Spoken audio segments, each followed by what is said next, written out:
वो उसको बनाना चाहते थे, चिकित्सक को श्रेष्ठ चिकित्सक बनाना चाहते थे। इसलिए चिकित्सक के गुण से जहां आपने सूत्र अध्याय 9 में इंडिकेट किया, 4 गुण बताए, वहां से लेकर के प्रोफेसर लास्ट में जाकर आचार्य के गुणों तक उन्होंने इस चीज को डिस्क्राइब किया। उत्तरोत्तर 4 गुण, इसमें शास्त्र का विशेष अध्ययन, फिर उसका प्रैक्टिकल वेस, फिर उसमें स्किल डेवलपमेंट, दक्षता, और फिर इसमें स्किल में कीन उसका ऑब्जर्वेशन, देन उसमें उपकरणवत्ता, स्मृतिवत्ता, प्रतिबद्धता, डिफरेंट गुणों का आधान करना, और वहां श्रेष्ठ चिकित्सक के गुणों में बुद्धि वैशिष्ट को भी विशेष स्थान देना, स्मृति मति को विशेष स्थान देना, ये आचार्य का अपना वैशिष्ट है। इतना सुंदर और इस प्रकार के चिकित्सकों का वर्गीकरण किसी भी साइंस में नहीं।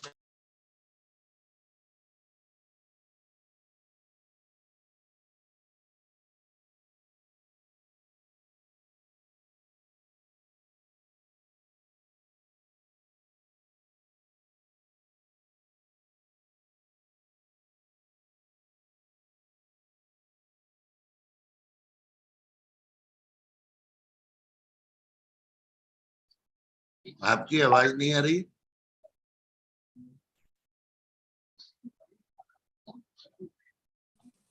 हमारी सर आई। हाँ सर, बीच में पता नहीं कैसे बंद हो गया ये। जी जी जी, यहाँ नहीं आ रही थी सर, इसी जगह चला गया।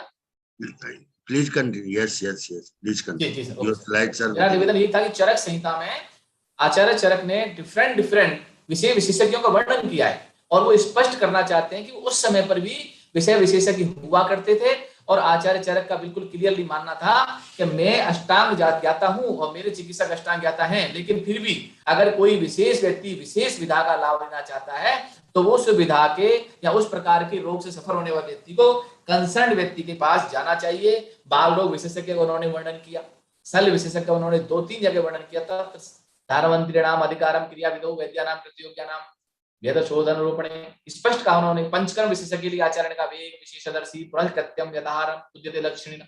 दाह विशेषज्ञ के लिए कहा दाहे धर्मंत्रिणाम अत्रापि विशेषाम बलम, इसलिए 4 विशेषज्ञ का वर्णन किया। इवन दैट उन्होंने एक मनोरोग विज्ञान का भी वर्णन किया सूत्र स्थान अध्याय 11 में। मानसो जो विशेषज्ञ साथ कहा तद्विध विधाम, यानी कि मनोरोगों को जानने वाले चिकित्सक के पास ही व्यक्ति को जाकर के अपने मानसिक रोगों का ट्रीटमेंट कराना चाहिए, वहां भी जाना चाहिए। अर्थात आचार्य इस चीज को बहुत स्पष्ट रूप से कहते थे। आज के युग में एक व्यक्ति जो अष्टांग अपने आप को ज्ञाता समझता है या है, वो पेशेंट को इजीली रेफर नहीं करता, लेकिन उस टाइम पर हमारे आचार्यों का इतना सुंदर और सुविचार था कि वो अपने पास आने वाले अपने रोगियों को भी उचित परामर्श और उचित व्यक्ति के पास भेजने में कहीं किसी प्रकार का उनको कोई हेजिटेशन नहीं होता था। वो क्लियरली वो वहां पर उस चीज को मानते थे।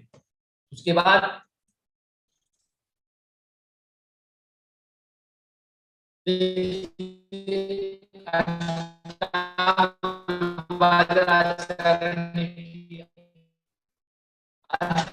विभाजन में काय बाल गृह ऊर्ध्वांग षडदंड जरा विषय, लेकिन इसके साथ उसके बाद में उपांग के रूप में जो मौलिक सिद्धांत विकृति विज्ञान ये सब अष्टांग में समाहित हो जाता है। इसलिए उस समय पर 8 ही विभाग थे और 8 में ही वर्तमान में जो 14 चल रहे हैं उनका अष्टांग विभाजन में आचार्य चरक में पूरे 8 अंगों का वर्णन है, यानी कि श्रेष्ठ चिकित्सक का वर्णन है, जो अपने आप में इस संहिता का वैशिष्ट है। विशेष करके काय चिकित्सा प्रधान है, लेकिन फिर भी सभी को ये कवर करता है। फिर इसका देखिए प्रयोजन, यानी इतनी विशेषताओं में इतना सुंदर प्रयोजन धातु शाम में। दूसरा स्वस्थ स्वास्थ्य रक्षण मातृश्य विकार कृष्ण। आचार्य का एम क्या है? आचार्य ये नहीं चाहता कि कोई बीमार हो। आचार्य का सबसे सुंदर एम है कि धातु सामने रहना चाहिए व्यक्ति के स्वास्थ्य। इसलिए आचार्य ने चिकित्सा स्थान का वर्णन करते समय भी रसायनवादी का वर्णन सबसे पहले किया, और वहां पर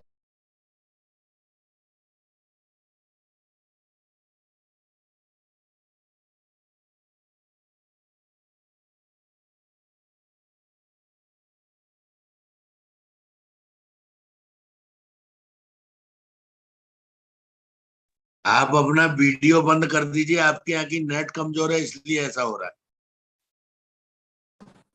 केवल ऑडियो और प्रेजेंटेशन चालू रखेंगे तो ऐसा नहीं होगा। जी सर।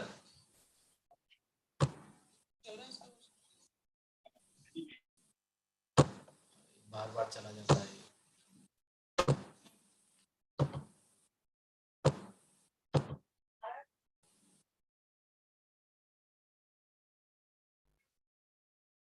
सर आवाज आ रही है? जी सर। तो धातु साम्य जो है उनका स्वास्थ्य इसमें रसायनवादी का सहारा लेते हुए उन्होंने बहुत ही सुंदर तरीके से इसका वर्णन किया। और इसके साथ साथ आचार्य ने व्यक्ति के स्वास्थ्य संवर्धन के लिए सूत्र स्थान प्रथम अध्याय में ही और वहां से पहला चतुष्क ही स्वचतुष्क लिखा और उसके आगे दिनचर्या ऋतुचर्या यानी कि दिन प्रतिदिन होने वाले दोषों के इनबैलेंस को बैलेंस करने के लिए आचार्य ने दिनचर्या का वर्णन किया और ऋतु के अकॉर्डिंग होने वाले दोषों के इनबैलेंस के निराकरण के लिए तो थोड़ी ऋतुचर्या के साथ ऋतुचर्या का वर्णन किया। इसके साथ जहां आचार्य चरक ने फंडामेंट में दोषों को विज्ञान दिया, उनको मेन स्तंभ माना, उसके साथ आहार निद्रा ब्रह्मचर्य को त्रिउप स्तंभ माना और इसके माध्यम से व्यक्ति के संपूर्ण जीवन में जितने भी उसके आहार विहार से संबंधित होने वाले विकारों का निराकरण कर दिया। अर्थात आचार्य इस चीज को समझते थे कि विकार एक दिन में उत्पन्न नहीं होता है। आत्मेन्द्रियमर्थोनाम सन्निकर्षण जब आचार्य कहता है कि व्यक्ति के विकार के 3 कारण है, असात्मिका, संयोग, प्रज्ञापना, परिणाम, तो उनको रोकना, ना वेगान धारणीय, उनको रोकना यानी कि इनिशियल स्टेज पर ही रोगों की उत्पत्ति ना हो, तो आचार्य प्रारंभ से ही त्रिउप स्तंभ, दिनचर्या, ऋतुचर्या, व्यायाम आदि के एक एक विषय को वहीं पर इंडिकेट करते चलते हैं। इससे आने वाले समय पर होने वाले विकारों को रोका जा सके। इसी प्रकार से आचार्य के जो सार्वकालिक फंडामेंट्स हैं, जो इसका अपना वैशिष्ट्य है, उससे पहले जितना भी हम जब देखते हैं इसकी brief historical background of research अगर हम पढ़ते हैं तो उस समय हम देखते हैं कि भाई शुरू में वेदों में बहुत ज्यादा वर्णन नहीं था। माना आयुर्वेद अथर्ववेद का उपवेद है, लेकिन सबसे पहले आचार्य चरक ने त्रिदोष, पंचमहाभूत, कारण पदार्थ, षट कारण पदार्थ, कार्य कारण द्रव्य, कार्य कारणवाद, स्वभाववाद, स्वभावपरमवाद, आत्मा, मन, ऐसे फंडामेंट थे जो उस समय पर तो प्रासंगिक थे ही। आज के समय पर भी इनकी प्रासंगिकता कम नहीं है और आज भी इनको उसी रूप में व्यक्ति समझता है और पढ़ता है तो बहुत आसानी से व्यक्ति के समझ में नहीं आते। ये क्यों नहीं आते? क्योंकि व्यक्ति उस पर ध्यान नहीं देता। आज वो हर चीज को मॉडर्न में देखने की कोशिश करता है, लेकिन अगर इन फंडामेंट्स को अगर वो समझना है तो हमको थोड़ा इनके पीछे की तरफ जाना पड़ेगा और व्यक्ति को प्रकृति और पुरुष के वहां से स्टार्ट करके त्रिमहागुण को समझते हुए पंच महाभूत को पहले समझना होगा, देन उसके दोष भी समझ में आएगा, सप्त धातु समझ में आएगा। उसके बाद देखिए, जहां हम बात करते हैं उद्यम वैद्य बनाने की, श्रेष्ठ चिकित्सक बनाने के लिए, तो दूसरा जो उसका विशेषता है उसके साथ साथ औषध यानी कि विषय के साथ साथ अगर वो किसी पर विशेष रूप से ध्यान दे रहा है तो वह आचार्य के औषध द्रव्य। औषध द्रव्य के बारे में आचार्य ने गुण बताए, उनकी पहचान बताई, उनकी उपयोगिता बताई और पंच शक्ति यानी कि द्रव्य, द्रव्य के गुण, उनके कर्म, उनके वीर्य, उनके विपाक और उनके प्रभाव के विषय में बात की। कार्मुकता बताई उनकी, किस प्रकार से द्रव्य काम करता है। इवन दैट बमन विरेचन द्रव्यों की कार्मुकता का आचार्य ने स्पष्ट मदन पल कल्प में पहले अध्याय वर्णन किया, भेदों का वर्णन किया। आचार्य ने डिफरेंट जगह पर विभिन्न प्रकार के पर्यायों का आचार्य ने वर्णन किया और उन पर्यायों के वर्णन करते समय आचार्य ने क्लियरली कहा अतश्य प्रकृतम बुद्धादेश कालांतराणि च तंत्र कर्तव्य प्रकृतम अर्थमानि से, अर्थात करना है। और औषध द्रव्य ही नहीं, उनके जो दूसरे हमारे टर्मिनोलॉजी है उस टर्मिनोलॉजी को भी प्रकृति को, उसके प्रकरण को देख करके, देश को देख करके, काल को देख करके और उसके अर्थ को ग्रहण करना है, जो कि आचार्य चरक का बहुत वैशिष्ट है। इससे क्यों ऐसा क्यों करता है आचार्य? इसलिए इसके एक द्रव्य का या दूसरे जो हमारे टर्मिनोलॉजी है उसका डिफरेंट जगह पर अलग अलग अर्थ उसका आता है, तो व्यक्ति को कई सारी चीजें, विभिन्न प्रकार के प्रदेश में रहने वाले लोगों को कई सारी चीजों को जानने में, देश वेद से जानने में, स्थान विशेष के साथ साथ काल वेद से जानने में, समझने में, गुण वेद से जानने समझने में उसको आसानी रहती है। तो आचार्य ने आपने कुछ उदाहरण दिए, अमृत अमृता, वर्च वर्च, वर्च का मतलब मल भी है, वर्च का मतलब कांति भी है, पलंकस पलंकसा, उग्रगंधा उग्रगंध, मधु मधुक, आमलकी तामलकी। प्रकृति एक शब्द है लेकिन प्रकृति के डिफरेंट प्रकृति का आरोग्य भी अर्थ है, स्वभाव भी अर्थ है, मरण भी अर्थ है, लेकिन कहाँ किसको लेना है? संस्कार, कारण, करण, फलम, मांस मांस, सब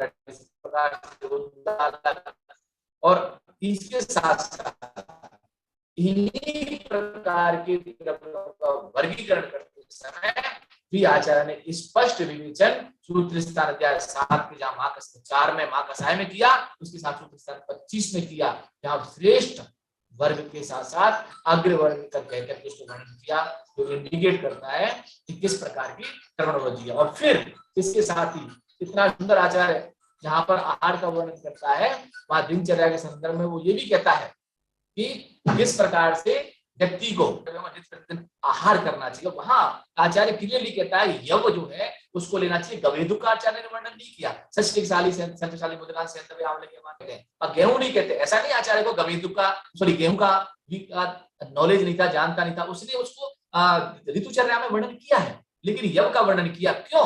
क्योंकि यव में जो कार्बोहाइड्रेट होती है उसकी परसेंटेज इसकी अपेक्षा कम होती है, वो इतना ज्यादा व्यक्ति के लिए हार्मफुल नहीं हो सकता जितना और कोई दूसरा हो सकता है। दूसरा, इसमें आचार्य जो है वीट में जो ग्लूटीन होती है वो ज्यादा होती है अपेक्षाकृत यव के।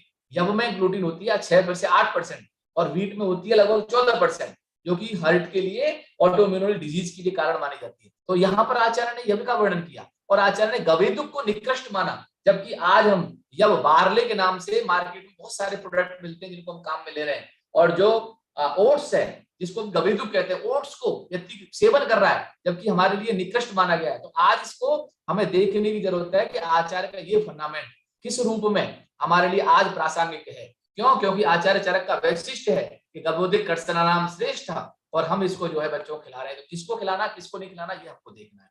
इसी प्रकार से आचार्य ने कुछ मानक अपने रखे तो वैशिष्ट है। तप, व्रत, उपवास, हर कोई कहता है कि मैं उपवास कर रहा हूं, लेकिन किसी को समझ में नहीं आता कि क्या उपवास, क्या व्रत और क्या तप है। जो सामान्य भाषा में किसी व्यक्ति को एक उपाव्रत से पापेभ्यो सहवासो गुण, यानी गुणों को अपनाना, गुणों को अपने जीवन में अंतर्भावित करना उपवास है। लेकिन उसी चीज को हम थोड़ा सा अगर स्ट्रांगली प्रेजेंट करें वो व्रत है, और बहुत ज्यादा स्ट्रांगली उसको अगर कहते हैं तो वो तप है। तो हम अगर किसी चीज को पेशेंट को खाने से रोक रहे हैं, अगर उसको किसी प्रकार के आहार विहार के प्रति सचेष्ट कर रहे हैं, तो डिफरेंट टर्मिनोलॉजी आचार्य ने काम में ली। इसी प्रकार से पौरस, पराक्रम, शौर्य, एक मानसिक के लिए, शारीरिक जो है पराक्रम के लिए, एक मानसिक पराक्रम के लिए है। इसी प्रकार रौद्र, भैरव, वित्रासन, विभत्स, ये आचार्य चरक की टर्मिनोलॉजी के संदर्भ में उनके द्वारा किए हुए वर्णों का वैशिष्ट है कि आचार्य विभिन्न प्रकार के भय को दिखाने के लिए विभिन्न प्रकार के शब्दों का प्रयोग करता है। इस प्रकार से ओस, प्लोस, धा, दवथु, ये ऐसी टर्मिनोलॉजी है जिसको हम समझना नहीं चाहते, सिर्फ हमने एक वर्ड पकड़ रखा है, लेकिन एक वर्ड से आचार्य के चारों शब्दों का समान, चारों शब्द आचार्य के एक वर्ड में समाहित आज के युग में नहीं हो सकते। तो इसको हमें समझना है, ये आचार्य का वैशिष्ट है। इसी प्रकार से वेदना, शूल, भेद, अंगमर्द, ये सब इसके वैशिष्ट हैं।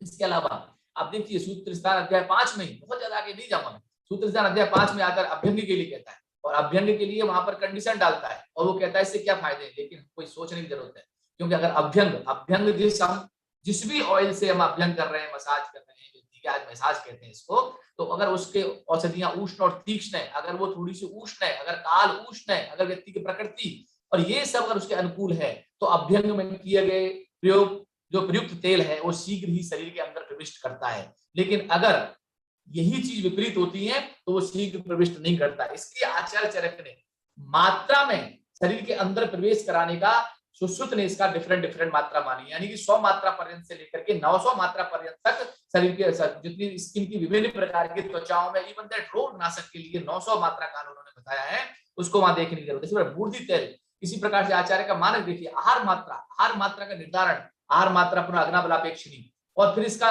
सिम्टम दिया विमान स्थान अध्याय 2 में जाकर के कि भाई किस प्रकार से हम डिफाइन कर सकते हैं कि आहार की मात्रा प्रॉपर है। इसी प्रकार औषध की मात्रा, व्यायाम की मात्रा, ये वैशिष्ट है आचार्य चरक का। इसी प्रकार से पंचकर्म के संदर्भ में, त्रिविध कुक्षी के संदर्भ में या विचार करने की जरूरत वैशिष्ट है। आज आचार्य चरक कहते हैं कि भाई त्रिविध कुक्षी के 3 विभाग हैं, और बाघ में भागवत ने कहा 4 विभाग हैं। तो ये हालांकि विद्वत समाज बैठा हुआ है, हो सकता है वो इसमें थोड़ा सा जो है मेरे विषय को अलग तरीके से प्रेजेंट करते हो, लेकिन मेरा मानना यह है कि आज के युग में हम सॉलिड पदार्थ का सेवन ज्यादा कर रहे हैं बजाय प्राचीन के, इसीलिए हमारे सामने ओबेसिटी की प्रॉब्लम भी ज्यादा क्रिएट हो रही है। इसी प्रकार से रोगों के भेद देखिए, उसके पंच निदान, यानी कि उस समय आचार्य चरक ने पंच निदान का वर्णन किया, जहां व्यक्ति रोगों का नाम तक नहीं जानता था, औषध द्रव्यों का नाम तक नहीं जानता था, चिकित्सा के संदर्भ में उनको जानते नहीं थे, तब आचार्य ने पंच निदान का बहुत ही सुंदर वैशिष्ट वर्णन किया।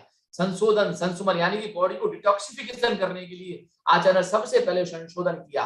और आज के युग में व्यक्ति सिर्फ संशोधन करता है या फिर ऑपरेशन, क्या नाम है, ऑपरेटिव थेरेपी की तरफ जाता है, लेकिन ऐसा नहीं है। आचार्य चरक जो है सबसे पहले संशोधन, उसके बाद संशोधन, और संशोधन में पंचकर्म का अपना वैशिष्ट उनका देखने लायक बहुत ही सुंदर उन्होंने वर्णन किया। और उसमें भी पूर्व कर्म, मध्य, प्रधान कर्म और पश्चात कर्म में उन्होंने वहां पर संसर्जन क्रम को कितना साइंटिफिक तरीके से उन्होंने रखा। पेया, विलेपी, अकृत कृत, यूस, मांस, रस, यानी सबसे पहले व्यक्ति को देना है तो कार्बोहाइड्रेट देना है, उसके बाद देना है तो फिर उसको प्रोटीन देनी है, दाल के बाद में उसको फैट देना है, धीरे धीरे अग्नि को। और आचार्य ने साफ कहा, स्पष्ट शब्दों में कहा कि अगर व्यक्ति के शरीर में किसी प्रकार से अग्नि मांद्य होता है तो उसको औषध के माध्यम से अग्नि को तीव्र नहीं करना, आहार द्रव्यों से ही अग्नि को तीव्र करना है। ये आचार्य ने इंडिकेशन क्लियरली दे दिए थे। इसी प्रकार से आप वहां पर उसी समय पर जब आहार का वर्गीकरण, वर्गों में औषध का वर्गीकरण आचार्य चरक ने किया, जो अपने आप में आचार्य का वैशिष्ट है, आत्मा का सर्विकार निर्विकार स्वरूप। क्योंकि आचार्य चरक, क्योंकि ये मनुष्य जीवन है, इसमें व्यक्ति को मोक्ष की कामना करने के लिए एक बार ये जीवन नसीब होता है, इसलिए आत्मा का सर्विकार निर्विकार स्वरूप दोनों प्रस्तुत किया उन्होंने। बुद्धि का वर्गीकरण आचार्य का, और रोगों के ट्रीटमेंट करने से पहले इंद्रिय स्थान अर्थात असाध्यता को जानना, उसके लक्षणों को 12 अध्यायों में जानना, ये अपने आप में आचार्य का चरक का बहुत बड़ा वैशिष्ट है।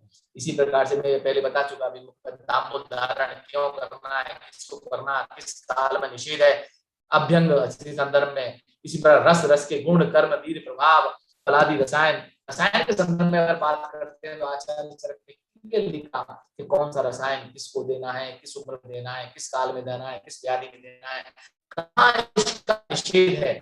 आचार्य क्लियर कहते हैं कि ऐसा नहीं है भाई, रसायन जो है वो व्यक्ति को नुकसान नहीं करता है, इसलिए हर व्यक्ति को रसायन हर प्रकार का देना संभव नहीं है। च्यवनप्राश, रसायन, फलादि रसायन, नाभरा रसायन, शिलाजीत रसायन हर व्यक्ति के लिए नहीं है।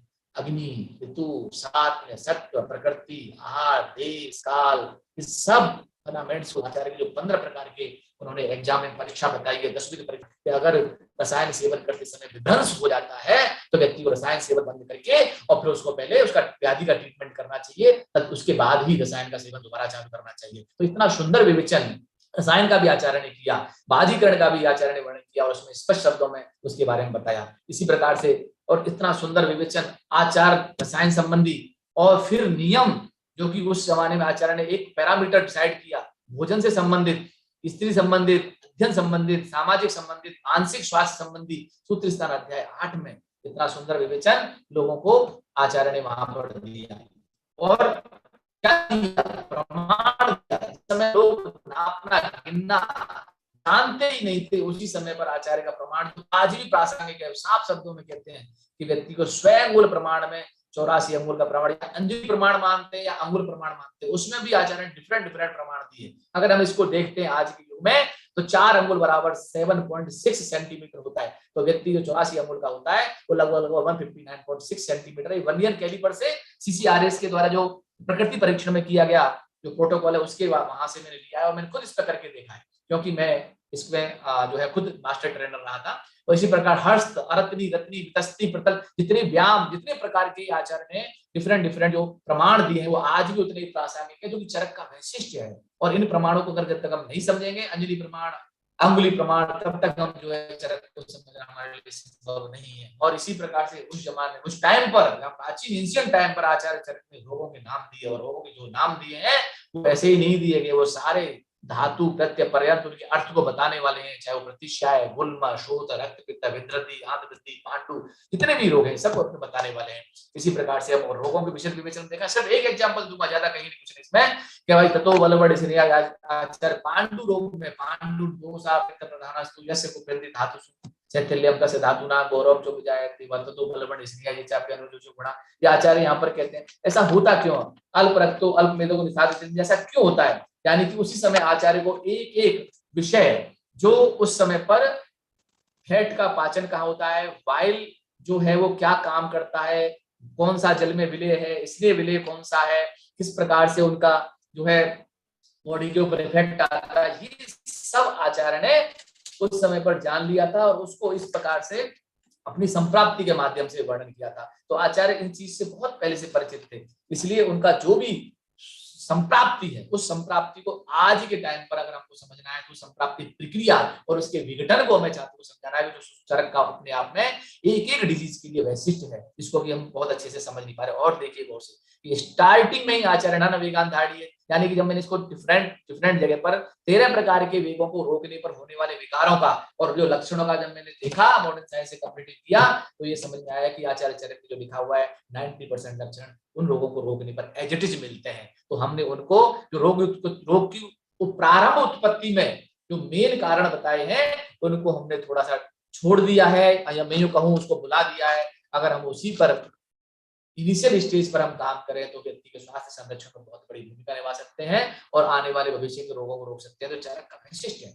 और देखिए, जो आचार्य उस चरक उसी समय जानते थे कि व्यक्ति को अगर हम मानसिक चिंतन की जगह अगर वो चिंता करता है और अगर वो प्रेशर मन के ऊपर बहुत ज्यादा डालता है, जिसको हम आज भी टेंशन कहते हैं, बॉदरेशन कहते हैं, अगर वो ज्यादा रखता है तो उसकी हृदय की रोगों की उत्पत्ति होती है व्यक्ति, क्योंकि जहां सूतो दृष्टि में आता है रस वाहिनी दूष्यंती चिंतानामति चिंतना, और रसवय सूतस के दुष्ट होने पर हृदय रोग की उत्पत्ति होती है, उसका मूल है। इसी प्रकार से जो मन है, मानसिक चिंत विचार मूल्यम देह संकल्प में विचय, इसके जो गुण विषय है और इसके गुण है अगर उनको देखा जाए तो इन दोनों का, हृदय और मन दोनों का बहुत अच्छा आपस में रिलेशन है। इसीलिए मानसिक चिंतन से, अति चिंतन से हृदय रोग की उत्पत्ति होती है। इस चीज को आचार्य बहुत पहले जानते थे, इसलिए आचार्य ने 30 सूत्र स्थान अध्याय 30 में तो उन्होंने कहा भी इंद्रिय नंदना नाम श्रेष्ठ, प्राणी हिंसा अहिंसा नाम प्राणी नाम प्राण प्रदन नाम श्रेष्ठ। वहां आचार्य ने एक एक श्रेष्ठ का वर्णन करते हुए इस चीज को इंडिकेट भी किया है, जो कि अपने आप में चरक का एक वैशिष्ट है। और अगर इसकी और देखें तो ये देखिए कि आचार्य चरक ने डिफरेंट जगह पर अपनी बात को संक्षेप रूप में जो उसकी बात है उसको कहा है, और फिर बाद के आचार्यों ने न्यायों के माध्यम से उसको डिटेल्ड करके समझा है। तो आचार्य चरक ने सूत्र रूप में विषय को समझने के लिए सूत्र स्थान अध्याय 1 से लेकर के और चिकित्सा स्थान यानी मदन कल्प और सिद्धि स्थान तक डिफरेंट जगह पर विभिन्न प्रकार के न्यायों का सहारा लेकर के अपनी बात को सूत्र रूप में रखा और बाद में हमने उसको समझा। यानी कि आचार्य चरक एक ऐसा तो है जिन्होंने चरक संहिता को वर्तमान में हमारे लिए नए शोधों को, नए अनुसंधानों को करने के लिए खुला क्षेत्र छोड़ रखा है। अगर हम कोशिश करें और उस पर काम करने की अगर हम ठाने तो बहुत कुछ वर्तमान युग में उस पर नया रिसर्च हमारे सामने आ सकते हैं। इसलिए आचार्य चरक का ये विभिन्न प्रकार के विषय के माध्यम से इसका वैशिष्ट्य में बताया, और इसके साथ साथ उसकी परीक्षा प्रणाली, उसके साथ सत्व प्रकृति वगैरह अगर इनको हम देखते हैं तो एक एक जो परीक्षा का 10वीं परीक्षा है उसके माध्यम से आज के युग में अगर रोगी का परीक्षण करते हैं, या अलग है कि समय जाते हैं हम व्यक्ति को कोष्ठ, व्यक्ति को अग्नि यही नहीं समझा पाते। अगर इनको ही अगर हम दोनों को कंपैरेटिवली साथ रख करके टेबुलेशन फॉर्म में रख करके समझाते हैं तो ये अपने आप में बहुत बड़ा वैशिष्ट्य है। और आगे जाकर के माधव करने स्पष्ट शब्दों में कहा भी है, रोगा सत्रापि जाए तो मुद्राणी चाहिए, अर्थात सभी रोगों की उत्पत्ति का मूल उदर रोग है। तो ये आचार्य चरक की छोटे से अगर सूत्रों को हम देखते हैं और इस पर विचार करते हैं तो हमारी समझ में आता है कि आचार्य चरक का वैशिष्ट्य बहुत है। चिकित्सा के क्षेत्र में आचार्य ने हर रोग में संशोधन दिया, संस्मरण दिया, आहार बताया, पथ्य बताया और लास्ट में जाकर के अपथ्य का वर्णन किया, और चिकित्सा सूत्र यानी लाइन ऑफ ट्रीटमेंट देन उसने ट्रीटमेंट का वर्णन किया। तो ये आचार्य चरक का वैशिष्ट्य है। और इसी के साथ में आगे बस लास्ट वर्ड कहूंगा, आचार्य चरक ने अध्ययन अध्यापन का वर्णन किया, शास्त्र आचार्य का वर्णन किया जो अपने आप में बेस्ट है। शास्त्र की परीक्षा करनी, आचार्य की परीक्षा करनी, शिष्य की परीक्षा करनी है, और स्पष्ट शब्दों में उसी के अकॉर्डिंग व्यक्ति को आगे बढ़ना है हमको वाक्य से वाक्यावय से अर्थावय से वाक्यार्थ से पढ़ना है। आचार्य चरक उसी समय जानते थे कि बीज भाग और बीज भागावय अर्थात कि किस प्रकार के सूत्र और आर्तव के किस पार्ट पर अगर दृष्टि है तो आने वाले समय पर संतान उत्पत्ति कहाँ किस प्रकार की विकृति होती है। इसलिए हमको सबसे पहले चरक को पढ़ने के लिए कंटेक्स्ट को देख करके उसका अर्थ प्रॉपर निकालना है, तभी उसको समझ पाएंगे। रिवीजन करके पूर्वापर संदर्भ में उसकी व्यवस्थापित करना है, तब उसका अर्थ समझ पाएंगे। छात्र शिक्षक दोनों की सहभागिता, दोनों इंटरेस्ट लेते हैं तो समझ पाएंगे। और चरक ने जितना क्लिनिकल एक्सप्लोजर किया है अगर उसको हम उसी रूप में समझें तो हम इस चरक को समझ पाएंगे। ये चरक के वैशिष्ट है। इतना ही मैं कहना चाहता हूँ। धन्यवाद, सादर प्रणाम, नमस्ते।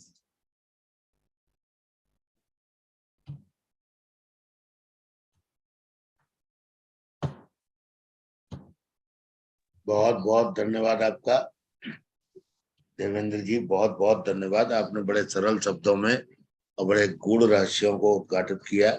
बहुत बहुत धन्यवाद, आभार।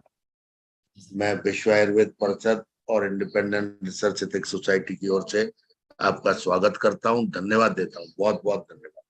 Thank you.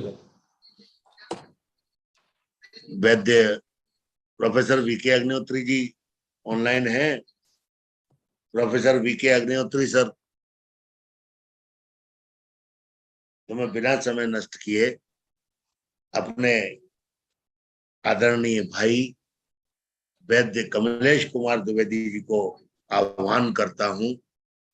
वो professor and head and department of काय चिकित्सा के और विश्व आयुर्वेद परिषद की जो हम लोगों की ये संस्था है, एपॉलिटिकल संस्था, क्योंकि इसमें कोई भी पॉलिटिक्स की बातें नहीं होती जो मैंने देखा इतने 10 साल के अनुभव में।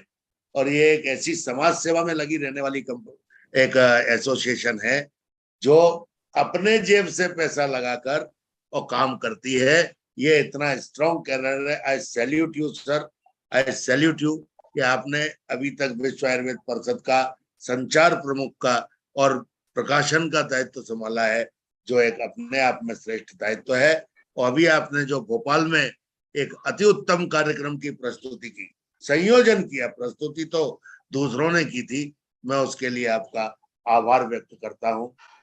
आदरणीय वैद्य प्रोफेसर कमलेश कुमार द्विवेदी। धन्यवाद डॉक्टर पवन जी। आज मेरे पास कोई स्लाइड नहीं है। मैं अपनी सामान्य चर्चा एक चिकित्सक होने के नाते करूंगा। और सबसे पहले मैं अपने नेटवर्क थोड़ी दिक्कत है, इसलिए मैं आपसे अनुमति चाहूंगा कि मैं फोटो नहीं वो करूंगा और मेरे पास पीपीटी भी नहीं है। लेकिन इसके पहले मैं इस सभागार में उपस्थित doctor Agnihotri ji, doctor CP Sharma ji और जो अन्य हमारे स्पीकर हैं, हमारे राकेश तिवारी जी हैं, वैद्य प्रेम शंकर पांडे जी हैं, ऐसे विद्वानों के बीच में कुछ कहने की मुझे अनुमति हो और मैं कुछ कह सकूं, यह मेरे लिए बड़े सौभाग्य की बात होगी। आदरणीय वैद्य प्रेम शंकर पांडे जी, चरक संहिता में जब चर्चा करनी होती है तो जब रेफरेंस लेना होता है सुश्रुत संहिता में, तो हम लोग इनको और इनके एक परम मित्र जो भी स्वर्गीय हो चुके हैं प्रोफेसर सत्यदेव दुबे जी, उनकी हम लोग चर्चा करते थे। एक चिकित्सक होने के बाद से ये बड़ा कठिन हो जाता है कि हम विषयों को शास्त्रों के अनुरूप रख पाते हैं या नहीं रख पाते हैं। कठिनाई होती है और हमारी इस कमी को हमारे पूर्व वक्ता डॉक्टर चाहर जी ने पूरा किया है। उन्होंने बड़ा विशद वर्णन किया है, हालांकि थोड़ा समय से मैं विलंब से जुटा, चिकित्सक होने के नाते थोड़ी प्रतिबद्धताएं रहती हैं। लेकिन जब भी हम चरक संहिता की बात करते हैं और पिछले लगातार कई दिनों से यह कार्यक्रम चल रहा है, मैं आदरणीय पवन शर्मा जी से निवेदन करेंगे कि जब अगली बार हम लोग चरक की चर्चा करें तो अध्याय सह करें, यानी कि एक अध्याय एक दिन के लिए। तो यदि हम जब अध्यायों पे चर्चा करते हैं चरक की, तो शायद हम पूरे विषय के साथ, हमें लगता है कि हम लोग उत्तम प्रकार से उसको आपके सम्मुख ले जाने का प्रयास कर पाते हैं। जब जितनी बार भी चरक पढ़ी जाती है, सामान्यतया हम लोग चिकित्सा में आने के बाद से शास्त्रों की तरफ कम ध्यान देते हैं। कभी रेफरेंस देखना हुआ तो खोल लिया हम लोगों ने पुस्तकें, वरना ये कठिनाई होती है। ऐसे कम लोग हैं जो शास्त्र के साथ एक प्रकार से न्याय कर पाते हैं, और मैं उनमें से एक हूं जो न्याय नहीं कर पाऊंगा। जितनी बार भी चरक को पढ़ा जाता है, चरक चिकित्सते सब पढ़ लिया हम लोगों ने सारी बातें देख ली, लेकिन हम लोग कभी सोचते हैं, और जितनी बार पढ़ते हैं उसमें कुछ नवीन बातें निकल के आती, और जैसे ही हम शुरू करते हैं चरक संहिता, तो सबसे पहले हमारे सामने दीर्घन जीविती अध्याय आ जाता है। यानी कि जो सबसे पहले हमारा मूल उद्देश्य है, हमारे ऋषियों ने जब संकल्पना की होगी, तो उन्होंने ये कहा कि साहब दीर्घ जीवन हमें चाहिए, ये हमारा एक उद्देश्य है। और दीर्घ जीवन कैसे प्राप्त होगा, तो उसके लिए उन्होंने श्लोक दिया कि साहब स्वस्थ स्वास्थ्य रक्षण आत्मस्वीकार प्रश्नम च, ऐसा कह करके आयुर्वेद की चर्चा उन्होंने प्रारंभ की। और ऐसा नहीं है कि दीर्घ जीवन के लिए हमें केवल औषधियों की आवश्यकता है। जीवन का हर पक्ष, हर दर्शन इसमें समाहित है।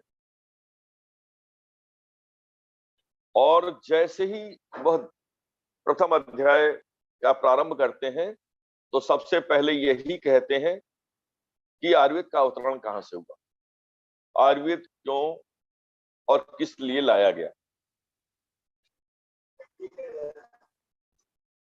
उसके पश्चात वहां पे त्रिसूत्र आयुर्वेद का स्वरूप देते हुए वो षट पदार्थ विज्ञान की ओर चले जाते हैं। कभी कभी लगता है कि आखिर में ये कहना क्या चाहते हैं, किधर जाना चाहते हैं। और उसी क्रम में वो आयुर्वेद की परिभाषा बताते हैं, उसके आयु के लक्षण बताते हैं, आयु के पर्याय बताते हैं, और तब समझ में आता है। एक बढ़िया परिभाषा चरक ने जो दी, उसमें उन्होंने केवल एक पक्ष को नहीं रखा।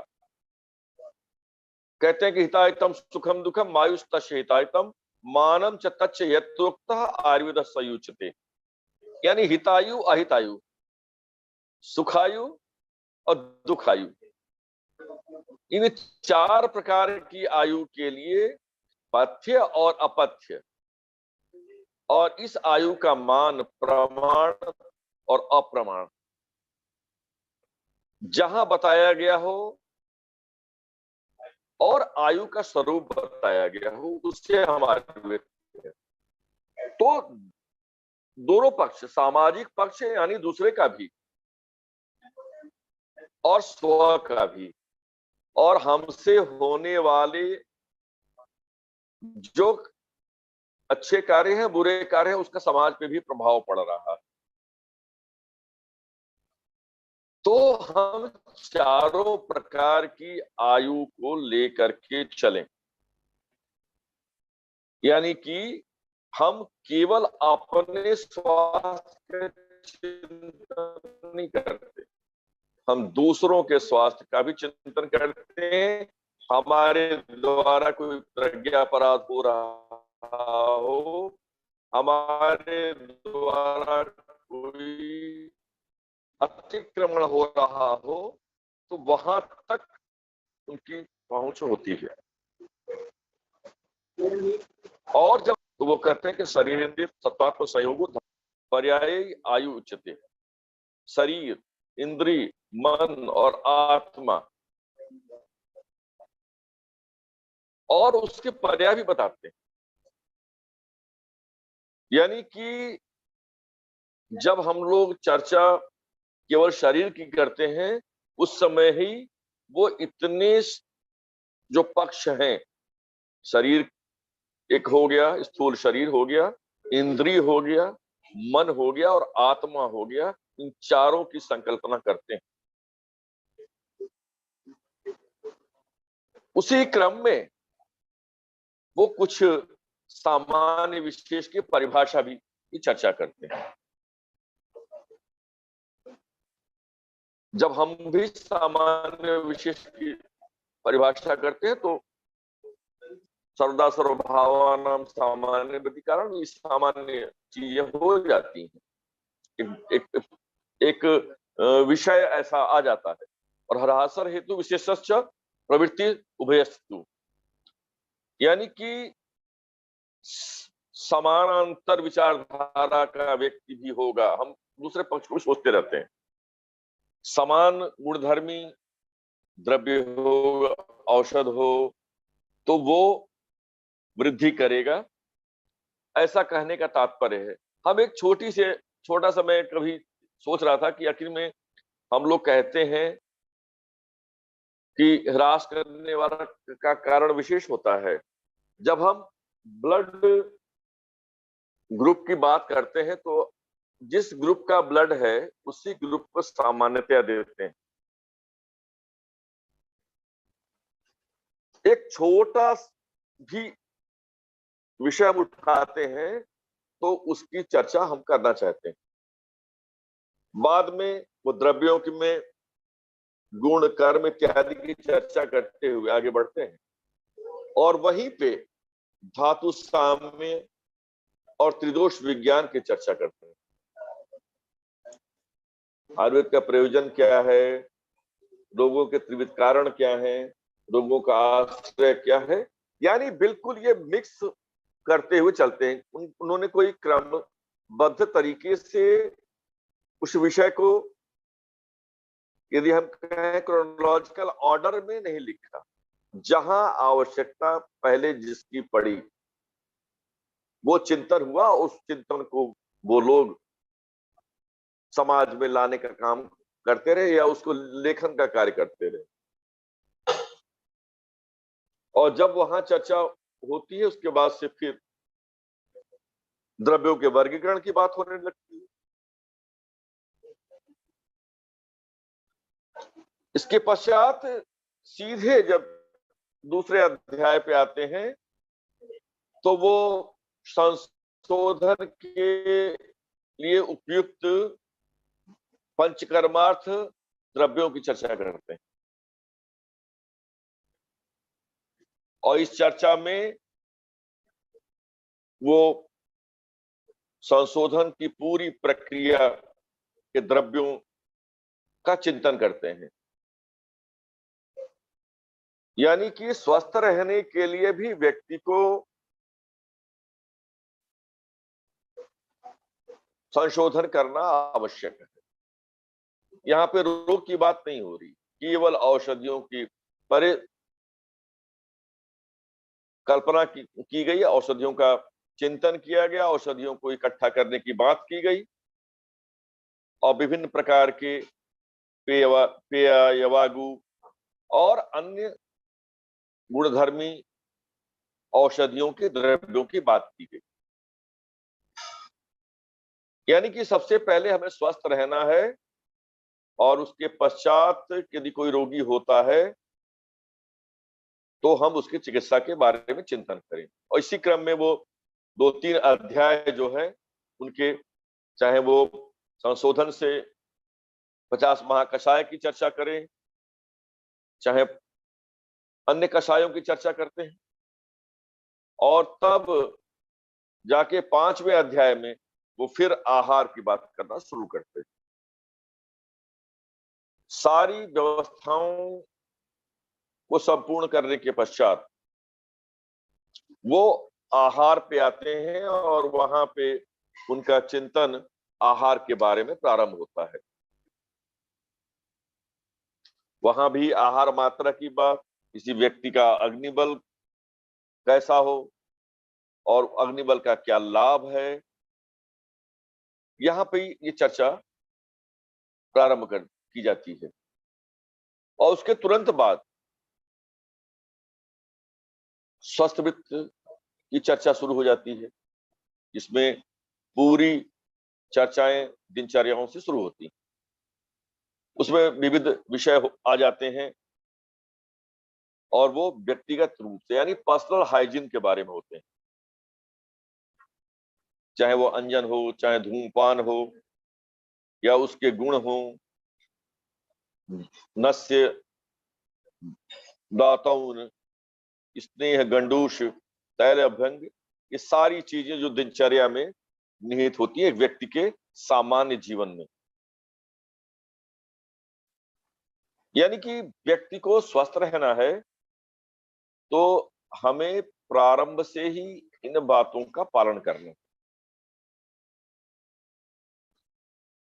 और इसके पश्चात वो ऋतुओं पे आ जाते हैं। साहब इतने आदान काल, विसर्ग काल का वर्गीकरण होता है। उसके पश्चात षड ऋतुओं का, शिशिर, वसंत, ग्रीष्म, वर्षा, शरद, हेमंत, इसकी चर्चा होती है। कहाँ क्या खाना है, क्या आहार होगा, क्या विहार होगा, उस पर एक डिटेल अध्ययन, एक डिटेल डिस्क्रिप्शन वहां मिलता है।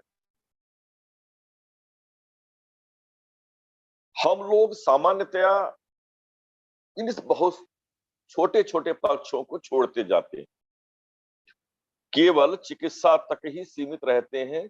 यह हमारा सबसे बड़ा दोष है। और एक एक चीजें आज भी वैसे ही प्रासंगिक हैं जैसे उस समय हुआ करती थी। निश्चित रूप से उसका कुछ स्वरूप बदला हुआ हो सकता है, लेकिन सिद्धांत वही है। और यही लगता है ये विशेषताएं ही हैं चरक की जो हम समझ नहीं पाते। इसके बाद उन्होंने ये महसूस किया कि हमको वेगों के बारे में, जो अधारणी धारणी वेग है, उनके बारे में चिंतन होना चाहिए। उसके बारे में वो चर्चा करते हैं। और उसमें 13 जो अधारणी वेग है उसके द्वारा होने वाले रोगों और उनके चिकित्सा के बारे में चर्चा करते हुए आगे बढ़ते हैं। और सबसे बड़ी बात कि मानसिक पक्ष को का भी ध्यान देते हुए जो धारणी वेग है उनका भी वर्णन करते हैं, चाहे वो मानसिक हो, वाचिक हो या शारीरिक हो। इतना कर लिया आपने, तब उसके बाद कहते हैं कि व्यायाम क्यों जरूरी है, क्या लाभ है, अधिक व्यायाम से क्या हानि हो सकती है, व्यायाम के क्या लक्षण हो सकते हैं और किसे नहीं करना है, अतिरिक्त नहीं करना है।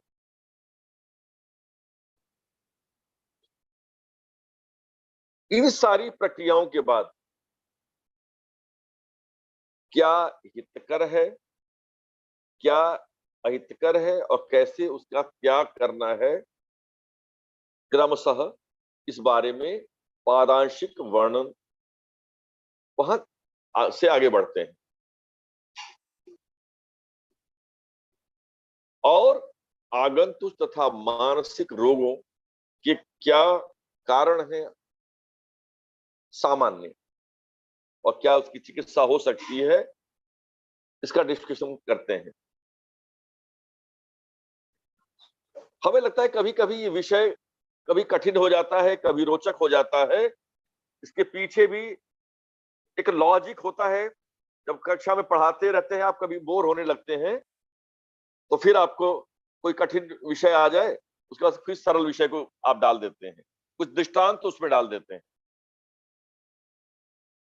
कि उस विषय से अपनी रुचि बनी रहे। एक चिकित्सक और एक शिक्षक सामान्यतः कोशिश करता है कि यदि कक्षा में किसी कठिन विषय पर चिंतन हो रहा हो तो उसको थोड़ा सा रोचक बनाने के लिए, हल्का फुल्का बनाने के लिए कुछ दृष्टांत उसमें डालते हुए उस विषय से थोड़ा सा डिविएट होते हैं। हमें लगता है कि ये शैली वहीं से आई होगी। पश्चात पंचक की बात करते हैं, करते हुए आगे बढ़ते हैं और वहां पे बिल्कुल सूक्ष्म बातें, पंच ज्ञानेन्द्रिया क्या है, उनके द्रव्य क्या है, उनके अधिष्ठान क्या है, उनके अर्थ क्या है, ये सारी चीजों का संकलन करने के बाद फिर सामान्य विषय पे आ जाते हैं। सद्वृत्त पे बात करेंगे हम, और फिर सद्वृत्त पे क्या करना है, क्या नहीं करना है, किस प्रकार भोजन करना है, किस प्रकार मल त्याग करना है, पूज्य लोगों का तिरस्कार नहीं करना, सारी बातें जो कोड, जो इथिकल कोड है उस पर चर्चा करते हैं। यानी गंभीर विषय से पुनः लघु विषय पे, या ये कहें कि सामान्य विषय पे आ जाते हैं। चिकित्सा के चतुष्पाद की चर्चा करते हुए पुनः ऐषणाओं पे पहुंच जाते हैं। साहब, व्यक्तियों की 3 ऐषणाएं हैं, प्राणैषणा है, धनैषणा है, परलोकैषणा है।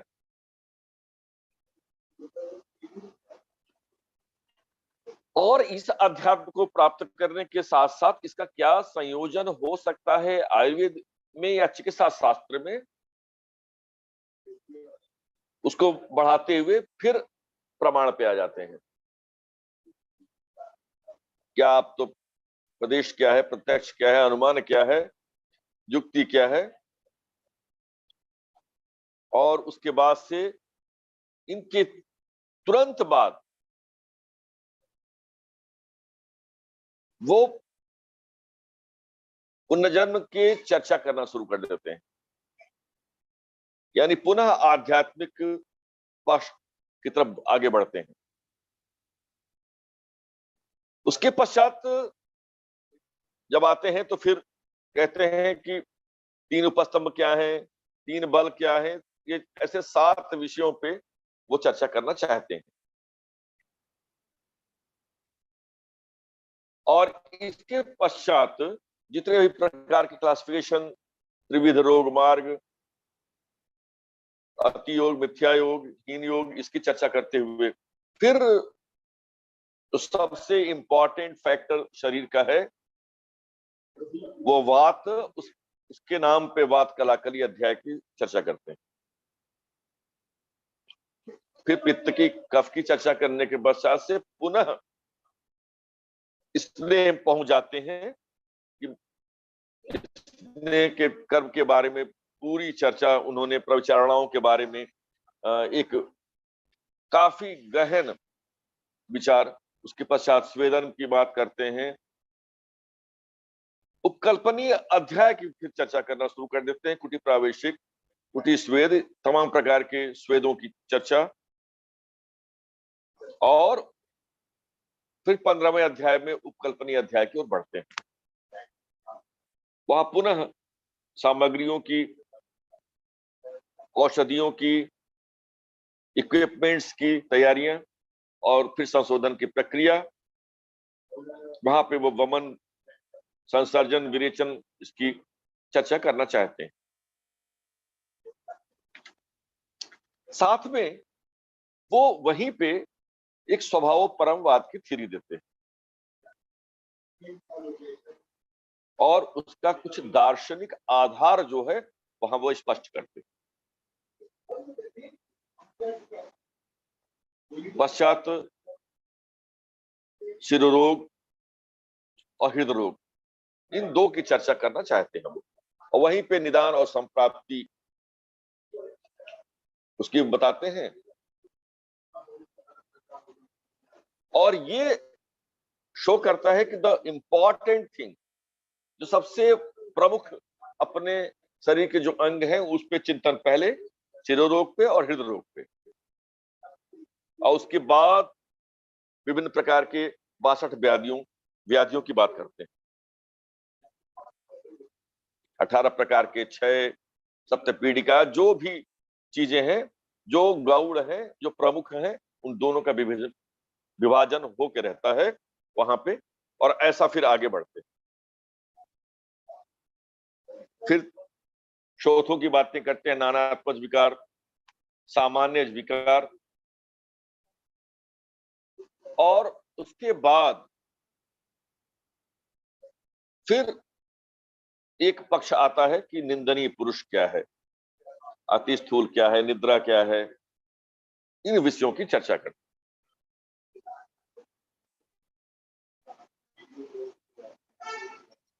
उसके पश्चात लंघन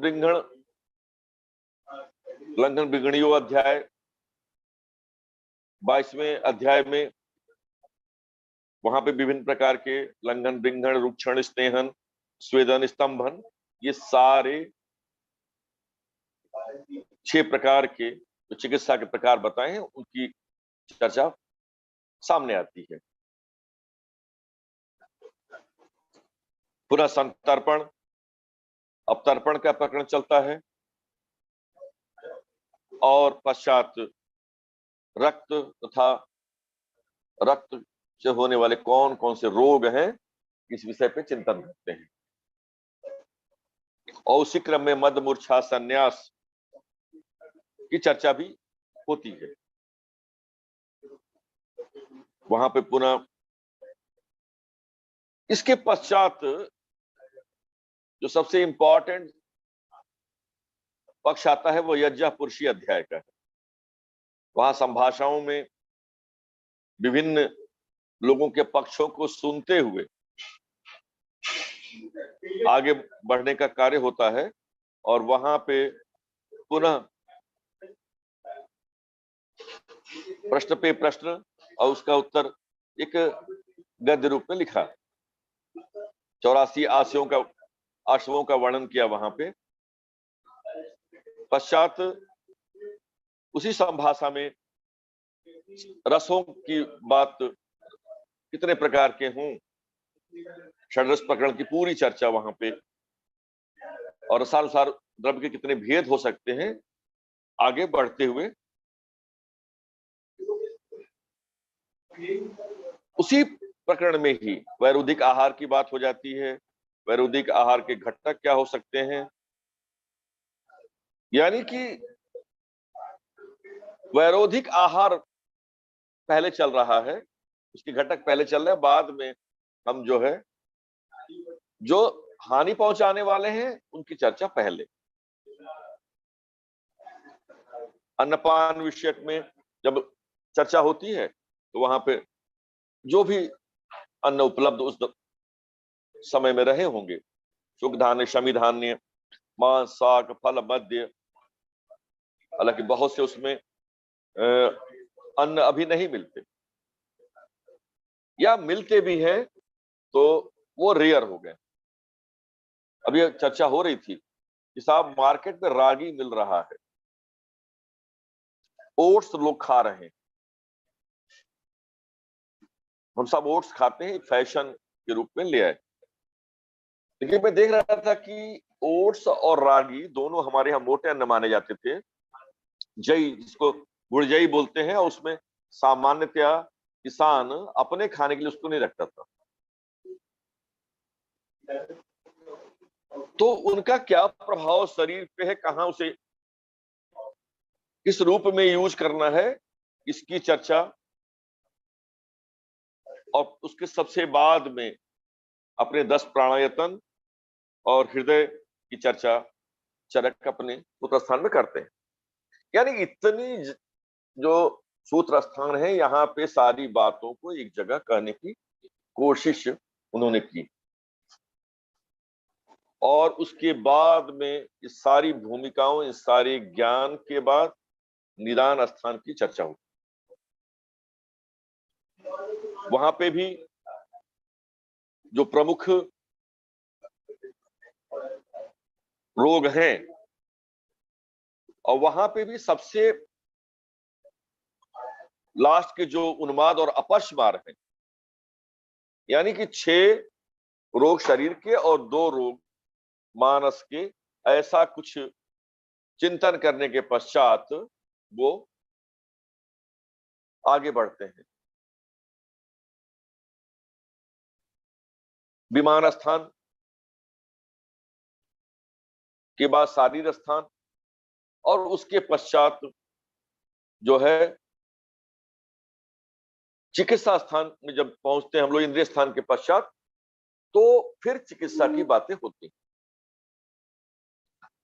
और जब भी हम लोग इस विषय को जितनी बार भी पढ़ते हैं, कभी हम लोग ने ध्यान दिया हो, यदि हम लोग अपनी थीसिस को जब पढ़ते हैं, आज से जो 20 साल पहले लिखी गई थी, इतनी गलतियां निकलती हैं, और जितनी बार पढ़ते हैं उसमें उतनी गलतियां निकलती, यानी अपनी कमी हम लोगों को स्पष्ट होती जाती।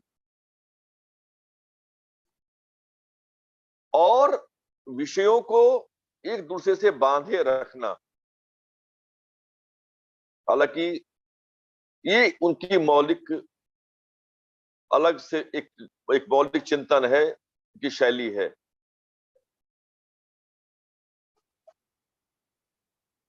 निश्चित रूप से जब हम लोग, अभी कुछ विद्वानों ने इस विषय पे चर्चा करके उन विषयों को अलग अलग करने की कोशिश करी कि हम उसको हेडिंग वाइज बनाएंगे, सब ये रचना में होगा, ये क्रिया में होगा, ये उसमें होगा, वो तारतम्यता नहीं आ पाती है। सब मिला जुला करके मैं ये कहना चाहूंगा कि जितनी बार भी चरक का पारायण किया जाए, वो हमें कुछ न कुछ नवीन देता है। जब भी कहीं हम चिकित्सा में फंसते हैं, तो पुनः उसको अपने, हम लोग तो कहते हैं कि वैद्यों के लिए जो है ये गीता है, चरक संहिता, और इस गीता का पारायण हम लोग रोज करें। हम ये तय कर लें कि हम रामचरितमानस का पाठ करते हैं, अपने घरों पे आधे घंटे पूजा करते, तो आधे घंटे चरक का चिंतन करें, तभी हम इस चरक से कुछ सीख पाएंगे। इन शब्दों के साथ मैं समझता हूं कि पवन जी को पुनः मैं धन्यवाद देते हुए, समय की मर्यादा का ध्यान रखते हुए, मैं आज के अपने पहले वक्ता देवेंद्र चाहर जी और इस पूरे सभा में उपस्थित सभी लोगों को प्रणाम करते हुए अपनी बातों को समाप्त करता हूं। धन्यवाद। बहुत बहुत धन्यवाद, बहुत बहुत धन्यवाद द्विवेदी जी। आपने बड़े सिंपल और सरल शब्दों में ही चरक को उद्घाटित किया। ये हम लोगों के लिए गर्व की बात है कि आप हमारे साथ हैं। बहुत बहुत धन्यवाद जुड़ने के लिए। Now I would like to request madam doctor Leena P Nair, associate professor, department of basic principles, Amrita school of Ayurveda, Kollam. Welcome, madam. Welcome. You are new on our platform. We welcome you. Thank you. And would like Thank to you. request you that our organization, Vishwa Ayurveda Parshad, is really creating miracles now in Ayurveda, and we are doing each and every day something new for Ayurvedic society. So please, if you have not joined till date, kindly join that. We would like to welcome you. Welcome, welcome, madam. Thank you, sir. I am a member of VAP since 2019, sir. Great. Thank you, sir. And actually, I would like to thank all of you to invite me, because I am compared to all the other speakers, I am junior and I am very happy to be here. And I'd like to give oblations to my teachers, and especially my mentor, Dr. Rakhavendra Udupa, to whom he advised, or he gives some advices how to consider Charaka as a main reference textbook. And once again, I would like to thank Dr. Ramtirth Sharma ji for inviting me to this platform, and all the other speakers here, and some of my teacher, Dr. Sudhagar Reddy sir is here, and some of my colleagues are here, and my students are here. So thank you, all of you, for being here. So actually, it's very difficult to cut short Charaka Vimanasthana in this half an hour. But still, I will try my level best to take some of my viewpoints or some of the things I got from this already more than 20 years of my Ayurveda life. So being a Samhita Siddhanta person, so we consider the Charaka Samhita, or we all of us consider Charaka Samhita as the main reference textbook for our practice as well as for teaching our students. So here Vimanasthana, why the importance of Vimanasthana is, what is the uniqueness of Vimanasthana?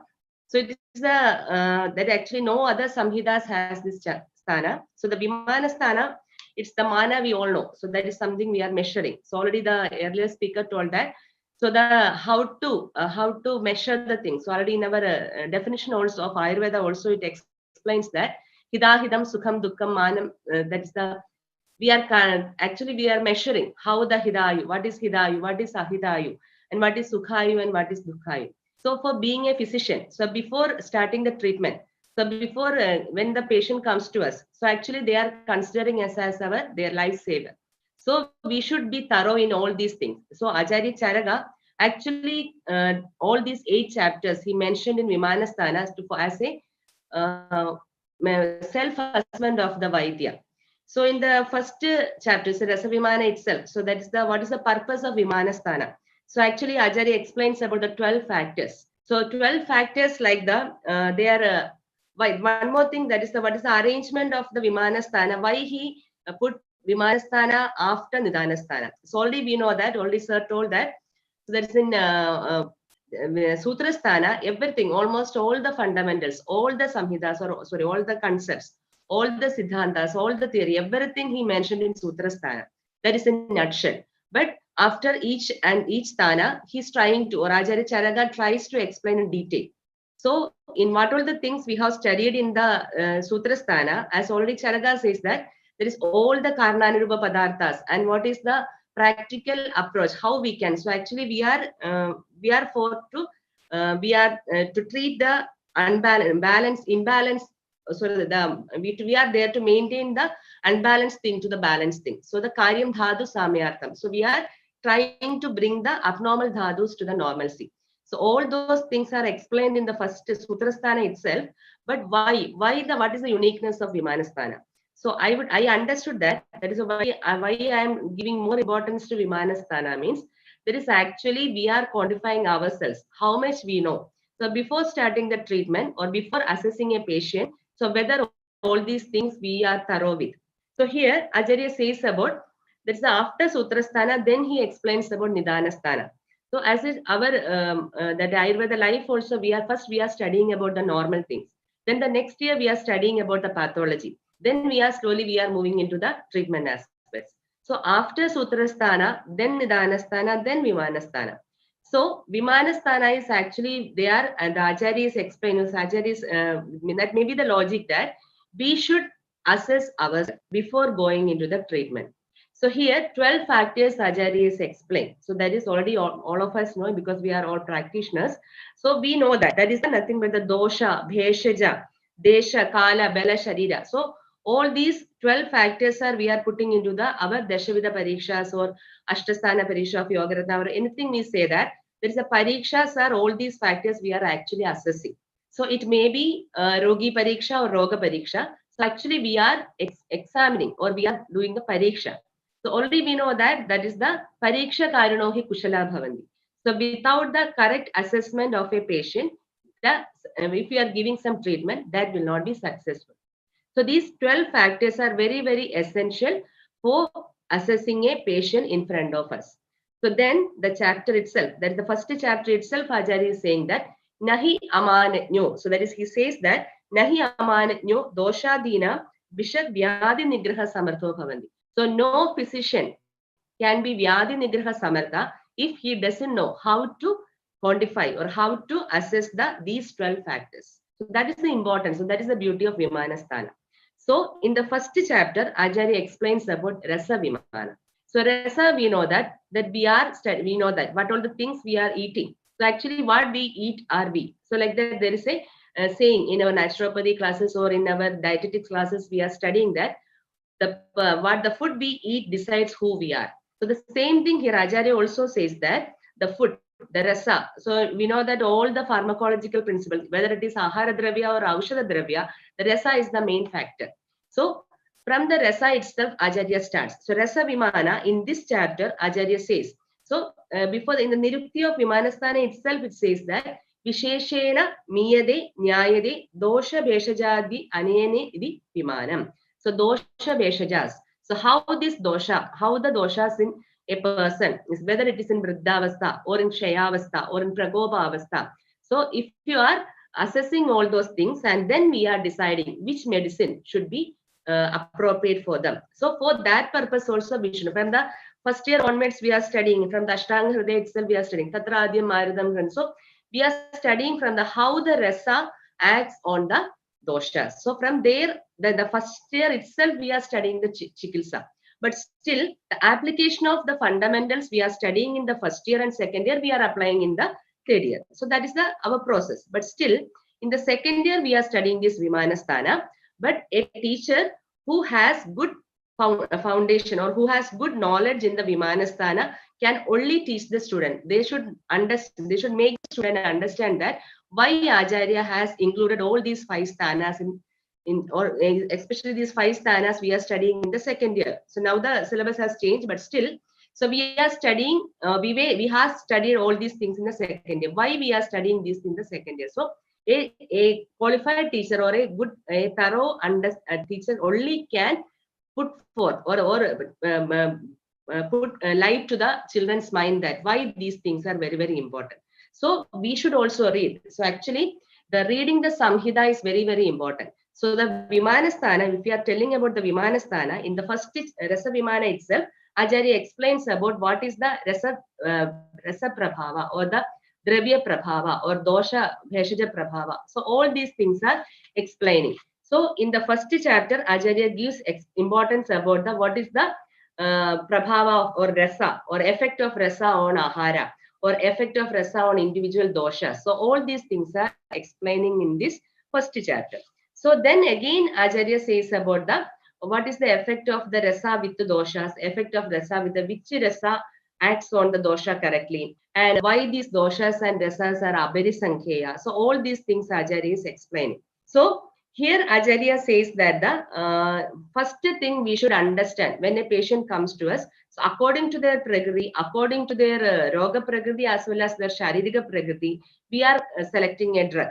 So that drug, so according to the rasa guna virya vibhagadis, we are giving to them. So how these rasas are affecting on, or how these rasas are acting on that dosha avastha of that person. So that is very, very important. So because of that, Acharya gives importance to this rasa vimana. In the same chapter, Acharya explains about the Ashtahara Vidhi Visheshayana also. So Ashtahara Vidhi Visheshayana. So before that, they are explaining about, even though we are telling about ahara, so we know that the ahara is Pancha Mahabhuta predominant. The food our sharira is also Pancha Mahabhuta. So the food we take is composed of Pancha Mahabhuta, and our sharira is also Pancha Mahabhuta. After death also we are going into the Panchatva Grahana. So how the food we eat maintains our health, and how the food apatya ahara causes diseases. So that knowledge we should have. When a patient comes to us, if they are asking advices to us, so we should have the knowledge of this, how this rasa dravya or this rasa predominant dravya acts on our body or acts on the dosha. So according to the prakriti of that patient, whether this rasa yukta ahara, whether it will causes problem to that patient. So that is the importance of Vaidya here. So that they are explained. Then some one more thing Acharya is explaining here about the Abhada Bhadra Dravyas. So Abhada Bhadra Dravyas means these dravyas we can use for a shorter period, in a shorter dose. But for a long period, for a longer dose, this is not good for our body. So the 3 examples Acharya is explaining here, it is the Kshara, Pipali and Lavana. So in our practical experience also, we know, if we take all these things for long, it causes very vyapaks in our sharira. So that also Acharya explains in this chapter. Then I told about the Ashtahara Vidhi Visheshayana. So in our, from our ancient time or in our home also, it's well known that we should take food according to the how, when while taking the food we should not speak much. We should not laugh. We should take a hot food. So only after the digestion of the previously taken food, we should take food. So all these things actually, when the patient in the home, if the elder people are saying, they may not listen. But when they come to us and they are considering us as their lifesavers, so definitely they will hear to us. So we should advise them. So how to take food. So in the present scenario, the dietetics is the most important thing that we can focus on. So we can say that that is actually a Ayurveda physician can focus more on the dietetics. Ayurveda dietetics is a very scopeful area nowadays. So we can concentrate much on it. So here that we should advise the patient about this Ashtahara Vidhi Vishesha Ayadanas. So that is about how much take, that is how much quantity the food should take. So we know that. So no, there are some normalcies are there, but still a patient or a person should know what is the quantity. So what is his Agni Bela. So if I take two chapatis or 2 rotis, how much time? What is the time needed for the digestion? So a patient, or that is the already we know that is always Atma. We should know about ourselves. So that is what is our capacity. We should know. That is not only in physical capacity, our digestion also we should know. So that is the importance of while taking history taking. So the patient should be able to tell his conditions. That is very, very important. But the Vaidya should also ask. So because if you know all these things, only we can ask, because with the history taking also will be correct. So that is the importance of this Ashtahara Vidhi Vishesha Ayadana.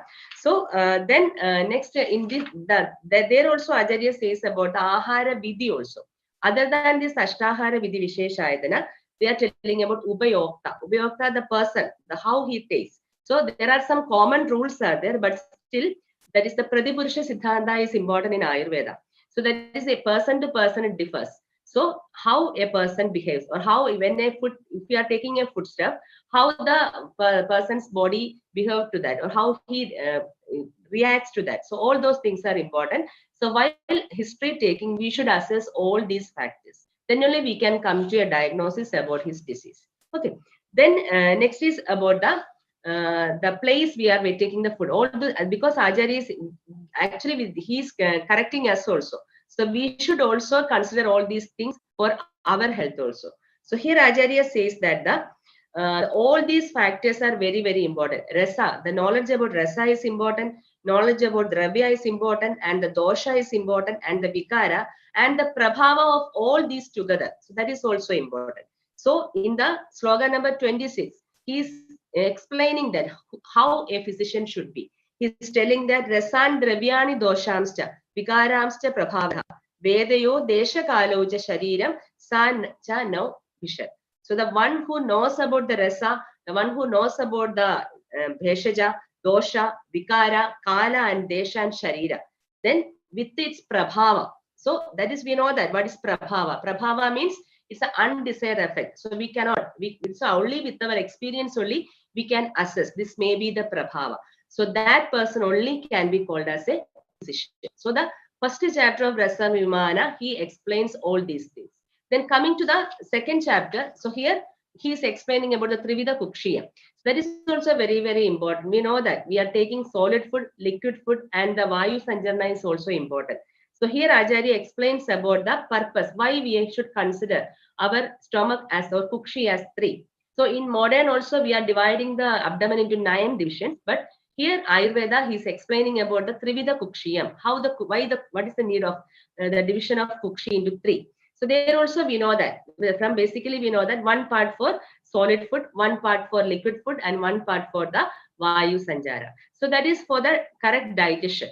Okay. So here also that is my quantity is also very, very important. Then already in the first chapter he explains about Ashta Vidhi Ahara Vishesha Ayadanani, but again he is explaining about the Matravat Ahara. So the matra, the quantity I should take according to my capacity. It is not, there is no common feature for that, or there is no common thing for that. But here Acharya explains about that. So for some of the example, I'll tell you that is the Kukshera Prapidana Maharena. So that we should not feel heaviness after taking the food.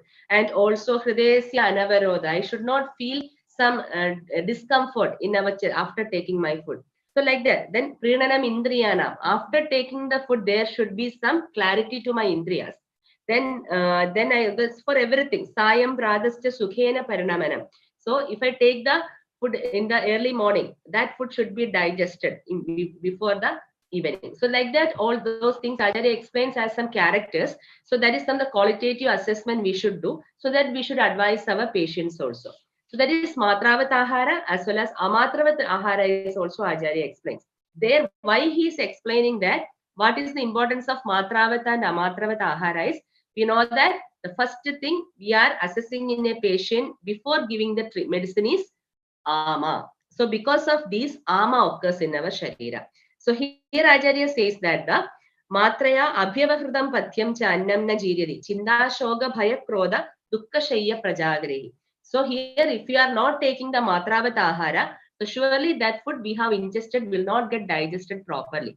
So surely the person will get the Amatva. So to avoid that, so Acharya is telling that we should advise the patient to take the Matravat Ahara. Then Acharya explains about the some diseases due to the Ama Pradosha Vyadis like Vishujika and Alasaga. That is also, it is common in our clinical practice. When patient comes to us, they are telling about gas. It's actually, they are in common man's language, they are telling it is gas trouble, or I am, whatever the things I am taking, I am bloating of my abdomen, like that they are telling.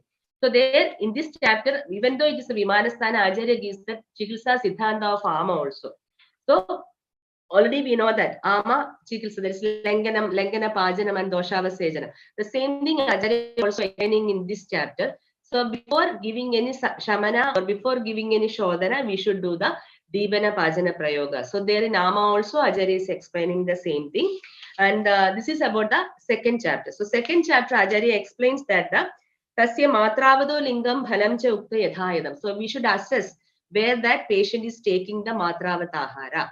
So before giving that Patyahara, we will advise the Patyahara to them. But still, if you are advising the Patyahara, whether we should assess that, we should verify that whether that patient is taking the Matravat Ahara. That is also important. Then coming to the third chapter, that is now the present scenario, this chapter holds very, very good interest. There is Janavada Udvamsaniyam Vimanam. So here, Janavada, it's a mass. That is the fact is, already our Acharyas have explained, not only in Charaka Samhita, in Sushra Samhita also, they are explained about the Aubasarika Rogas or the Sangramika Rogas, etc. So here also in the present scenario, we know that in the the corona thing and all the Ayurveda doctors were discussing about this Janavadodvamsa Vimana. So here the four factors Acharya have explained. That is Jala, Desha, Vayu and Udaka. So all the Kala, Desha, Vayu and Udaka. So all these things are interconnected. So in this chapter, they are telling that the cause for it is Adharma. So Adharma, it may be Prajnavarada. So we are believing that is the any cause for any disease, that Ayatana, we can say Kalartha Karmanam Yogo, Hina Mithyadi Matragam. So there is also Prajnavarada. So Adharma also we are. For example, now it's the mask is compulsory. But if we are not wearing the mask, so that is also Prajnavarada, that is also Adharma. So we can consider like that. It may be that is the ancient period, they were using the term Adharma. But in the present time, we should correlate it to the Prajnavarada or the things what we are breaking the rules of our society or breaking the rules of our that health. So those things they are discussing in this Janavadodvamsa Adhyayam. So Janavadodvamsa Vimanam Adhyayam. So in this chapter, Acharya explains about the entire epidemics. So what are the things we are facing nowadays? It's already discussed years before by our Acharyas. But due to the ignorance of the people, we were not knowing earlier. But still, the characters of Dushida Vayu, characters of Dushida Jala, Dushida Desha, as well as Kala also, Acharya explained. And the prevention methods also Acharya mentioned. So I think some more research studies, that's actually the thrust area of the research is in Janavadvamsa.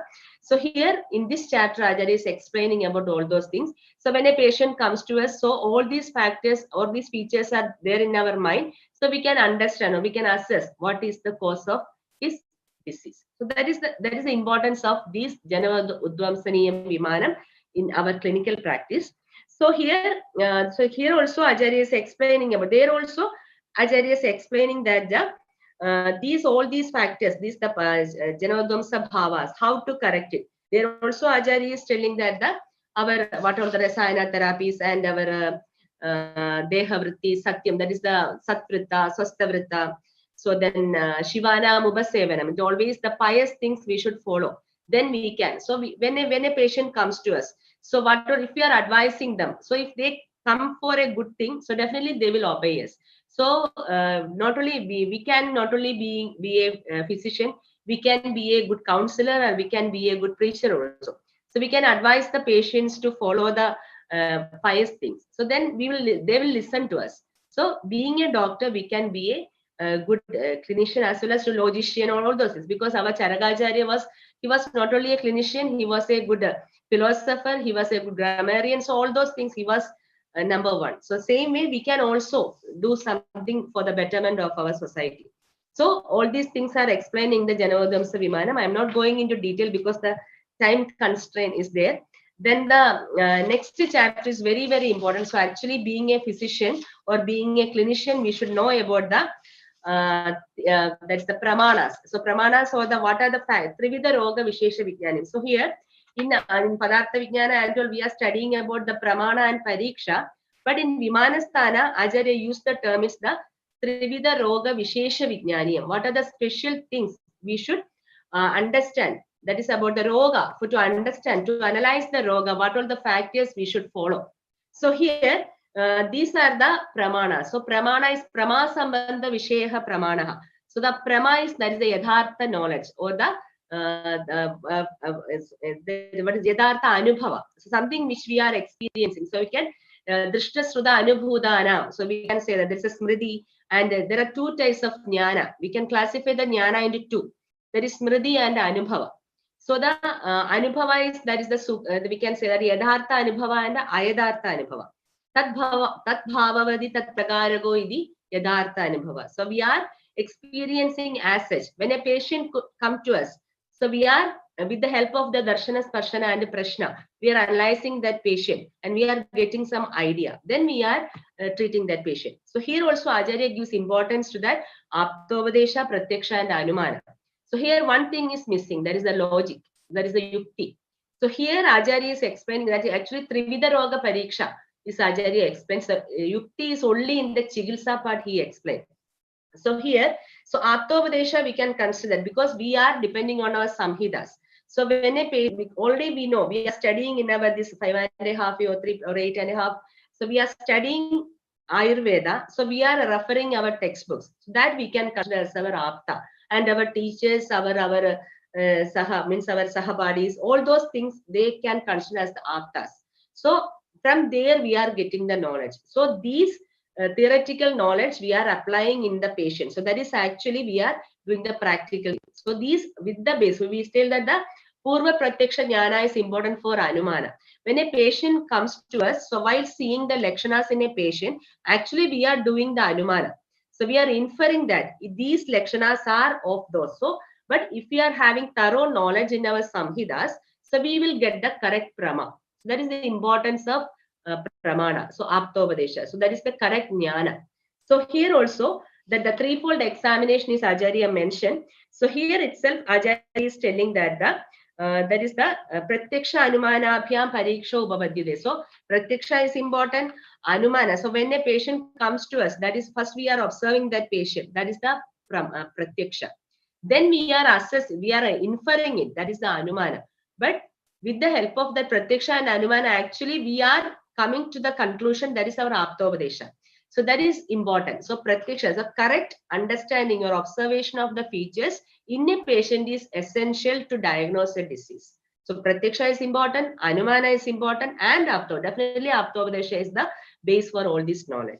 So those things are explaining in the this fourth chapter, that is the Trividha Roga Vishesha Vijnani. So here also Acharya says that for obtaining the knowledge about all the diseases, we should have the thorough knowledge of pratyaksha, anumana and aptovadesha. So that is Acharya explains pratyaksha already, all of you as we know that.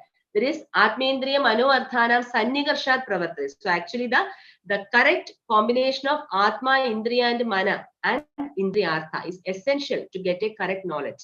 Then only we will go for the Anumana and then we will take the knowledge from our Aptovadesha.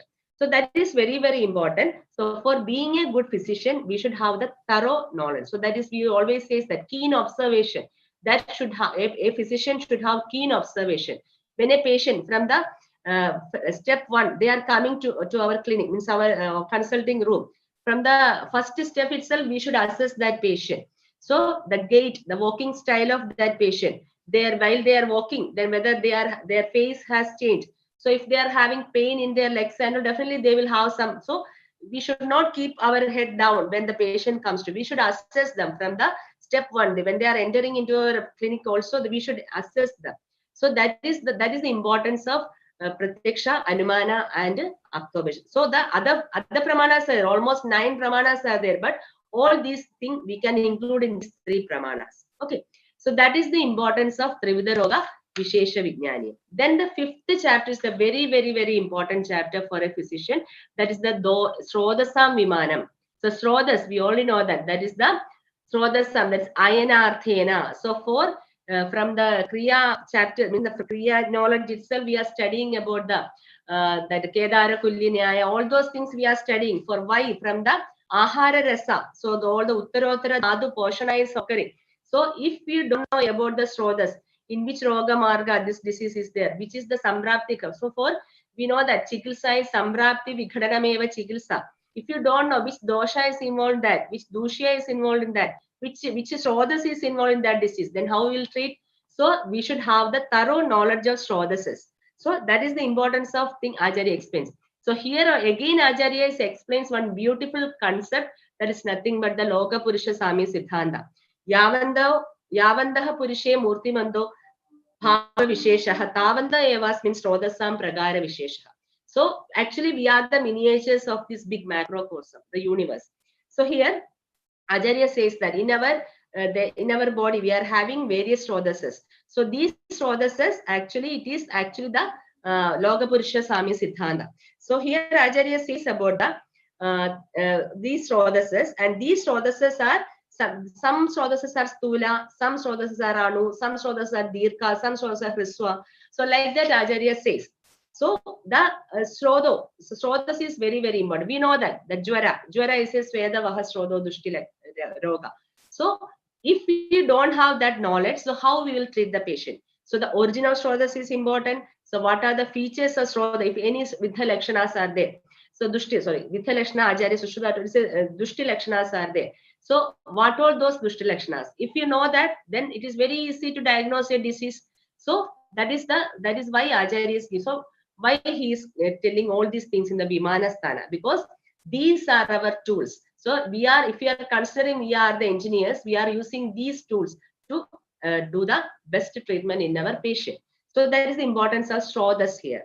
So then the next he's explaining about the Srodasa Moolam. So we should know that these Lakshanas are there. So then we should assess, or we should infer that whether this Lakshana is due to the Dushti Karana of that Srodas. So like that, we should assess the thing and we should come to the conclusion.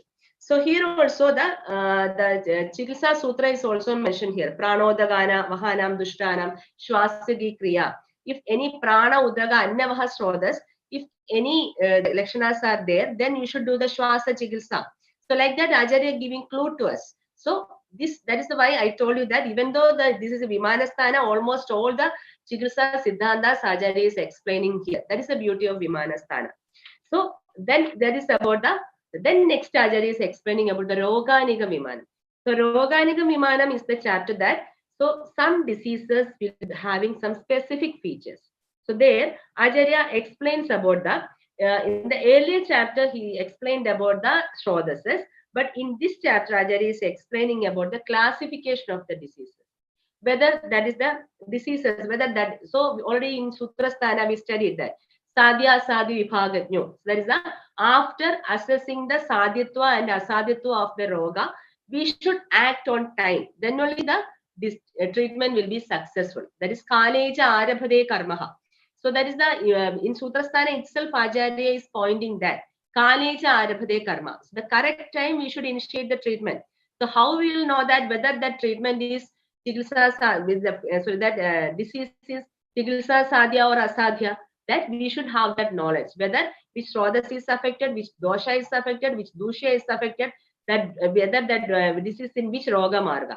Then only we can start the chikitsa. So that is the importance of Acharya's Vimanasthana. Then the Roganikam Vimanam, he is explaining about the why these different types of diseases are there. So he is explaining about the Prabhava Bhedena, 2 types are there. All the diseases we can classify into 2. Already we know the Nija and Agandu, that is one classification. But according to the Chikitsa, we can classify all the diseases into 2. One is Sadhya or another one is Asadhya. So then again Acharya says about the Bela Bhedena. The disease is Mridu or Daruna. So we know that. So if any for 2 days we are having that Swara Bheda, that is actually Mridu. If we are correcting our lifestyle or we are taking some hot water and all, we can correct it. But if that Swara Bheda, it prolongs for 5 or 6 days, it will become a Dharuna. So that is the Mridu and Dharuna Bheda is also there, according to the Bela. Then next Acharya explains Adhishtana. That is very, very important. Mano Adhishtana and the Sharira Adhishtana. Then the Nimitta. Nimitta is also, Acharya says that the Swadhadu, that is Nija and Agandu. Then Ashe is also Amashe Samuthavyadi and Pakvashe Samuthavyadi. And like that, that is also that is in Roganikam Vimanam. Acharya is explaining about the different types of diseases. So the specialization of our this also comes in all these things. So if one being a physician, one thing we should keep in mind that if you know that I'm not able to treat that patient, so you can refer that patient to the specialties. There is no, you should not feel no timid to do that, because all the diseases we may not be able to treat. So if you are not confident in treating that patient, you can refer that. Yes. Yes, I will conclude, sir. So then next is 2 more chapters are there. That is the Vyadharupya Vimanam and the Roga Bhishakjidya Vimanam. So Vyadharupa Vimanam is also one more, the Krimi Chikitsa. Krimi is explained in that chapter. So Krimi is, you know that there are 20 types of Krimi are there, 4 varieties of Krimi as I explained. So there also it is very, very important. Nidana Parivarjana, Prakriti Vikhada and Avakarshana.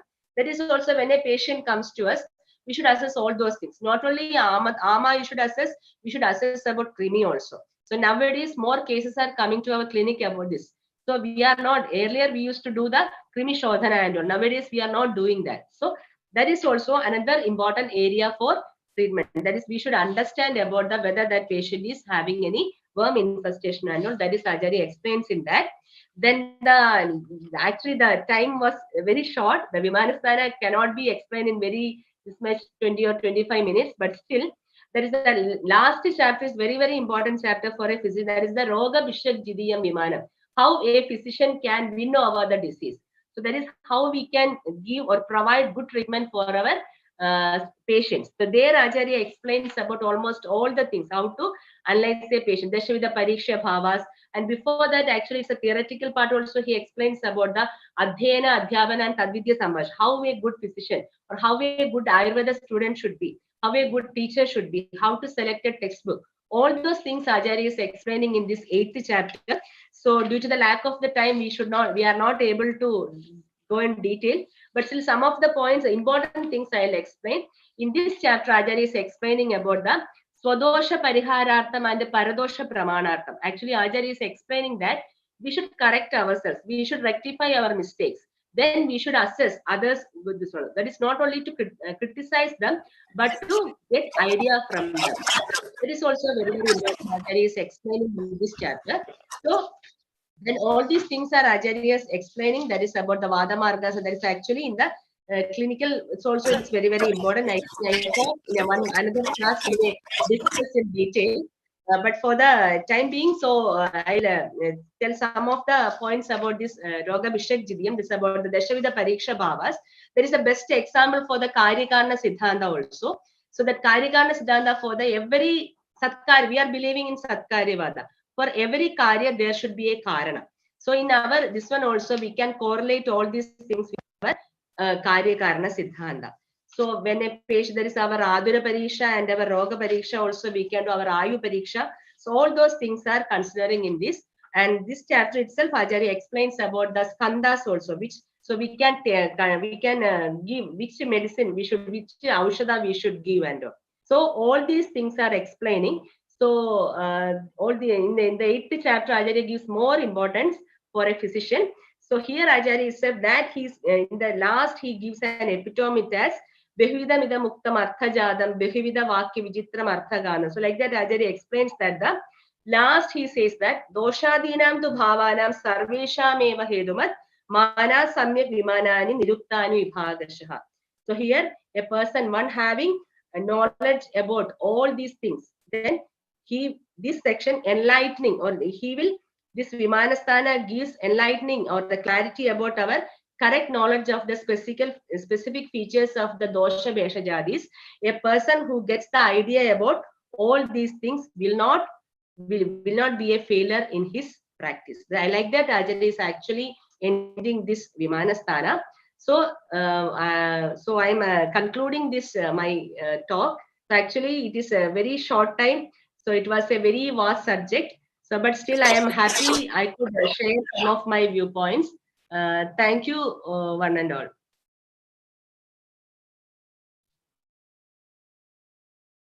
Thank you very much, madam.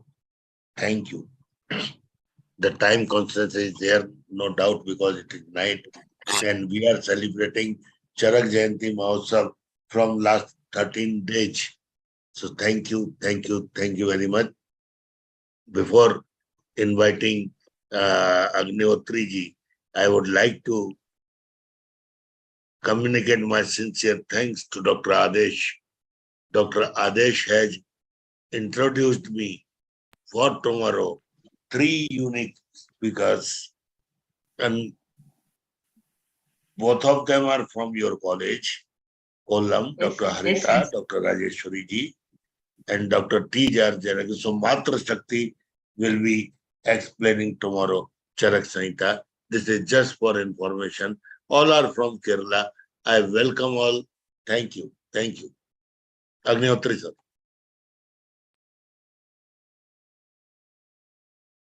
आप mute हैं.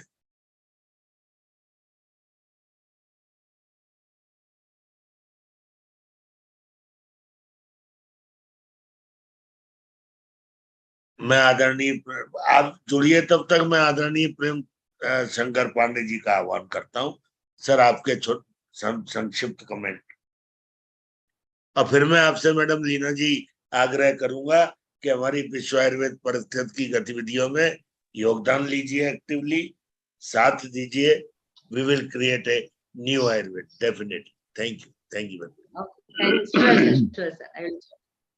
अग्निहोत्री जी की आवाज आई? हरिओम. नहीं आ रही? नहीं पड़ रहा. आपकी आवाज नहीं आ रही है? अरे वाह. Madan sir welcome welcome welcome welcome. जी प्रणाम. मैं सोच रहा था कि दिखाई नहीं दे रहे हैं आज. पांडे जी प्रणाम. जी मदन जी प्रणाम प्रणाम. आज आप प्रकट हुए हैं अभी? नहीं जी सुन रहा. इतने देर से मैं प्रतीक्षा कर रहा था. नहीं जी सुन रहा था पूरा आपके प्रकट होने की. कनाडा में थोड़ा चल रहा था, हर संडे चल रहा था. अच्छा. सर कल जरूर जुड़िएगा. कल जरूर जुड़िएगा. केरल से आपने हम लोगों ने जो ये एक रखी है वेबिनार, आयुर्वेद का स्वर्णिम युग, golden era of Ayurveda, golden era of Ayurveda के नाम से. और कल एक ऐसा विचार आया मन में कि हम लोग जो सबको बोलने का मौका देते हैं, तो वो हमारी भी आजादी हो कि हम लोग भी बोल सके. तो पूरी की पूरी जो एक कल्पना की इतने दिनों के सहयोग और साथ के साथ, कि जो हमारी एक कमेटी है, उस कमेटी का मैं अभिवादन करता हूं. अभिवादन कर और उनको बहुत बहुत धन्यवाद देता हूं कि उन लोगों ने आज तक हमारा साथ दिया, जिसकी वजह से हम लोग ये 433 434 की बात की. This will be tomorrow's webinar from 6 p.m. IST, Golden Era of Ayurveda. Everybody will be celebrating Azadi Ka Amrit Mahotsav. Along with that, we are celebrating Ayurveda Ka Swarnim Yug. Speakers will be the committee of Ayush Samriddhi, right from the long history of 2 years. Whoever is supported us, mentored us, guided us, we are thankful to them all. Madan Thangvelu sir, Agnihotri sir, Vishnu Prasad Sharma ji, के Dwivedi sir, के द्विवेदी जी, नाम ऊपर उठ गया, मैं नीचे कर दूंगा उसको, पटनकर साहेब, सुहास शेट्टी जी, सीपी शर्मा जी, वेंकट जोशी जी, आलोक शर्मा जी, जयेश ठक्कर जी, संजय जी। मतलब ये होता है ना, सब बहुत बड़ा घर होता है, तो उसमें होता है कि भाई इसकी बारात जाएगी तो बाहर से नहीं बुलानी पड़ेगी। तो कल ये बारात आप सबकी है। मैं तो घोड़ी वाला हूं, मैं आप सबसे आग्रह करता हूं कल जरूर जुड़िएगा। तो इसीलिए पीके प्रजापति जी को भी हम अपनी कमेटी में ले रहे हैं विद योर काइंड परमिशन, क्योंकि उनका बहुत दिनों से सहयोग हमें मिल रहा है। बाकी सभी जगह की हम लोगों की ये कमेटी एक प्लान की है। कल सभी पे फोल्डर पहुंच जाएगा, जिसकी जैसे ही कमेंट होंगे मैं वेलकम करूंगा। लेकिन कल हम लोग बोलेंगे तो एक अलग सी विचारधारा आएगी। दो विचार मन में थे कि कल मैं एशिया हेल्थ ऑर्गेनाइजेशन पर डिस्कस करूं या गोल्डन एरा ऑफ आयुर्वेद पर करूं, लेकिन चूंकि कल खुशी का माहौल है तो I don't want to create any controversy out of that, so we will conduct on Asia Health Organization next time. So tomorrow will be golden era of Ayurveda. Thank you sir. Now stage is Agni. I was calling Agnihotri sir first. आपकी आवाज आई? आवाज नहीं आई? अग्निहोत्री जी का आवाज पता नहीं क्या चल रहा है। डॉक्टर साहब आपका आ नहीं रहा है। नहीं आ रहा है, आप रिज्वाइन करिए। तब तक प्रेम शंकर पांडे जी का आह्वान किया था सर, आदरणीय प्रेम शंकर। अब स्टेज आपका हो, अग्निहोत्री जी का है, आप जान। जय मालिक। विसृजाम साधुवृत्तानां भद्रमागमशालिनां अभ्यस्त कर्मणां भद्रं भद्रं भद्राभिलाषिणां। आदरणीय पवन शर्मा जी, डॉक्टर मदन जी,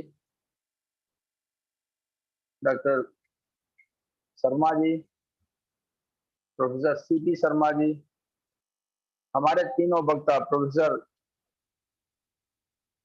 द्विवेदी जी, के द्विवेदी, डॉक्टर चाहर और डॉक्टर लीना जी, और जितने भी श्रोता इस सद्विद्य संभाषा परिषद में जुड़े हुए हैं, सभी को नमस्कार करते हुए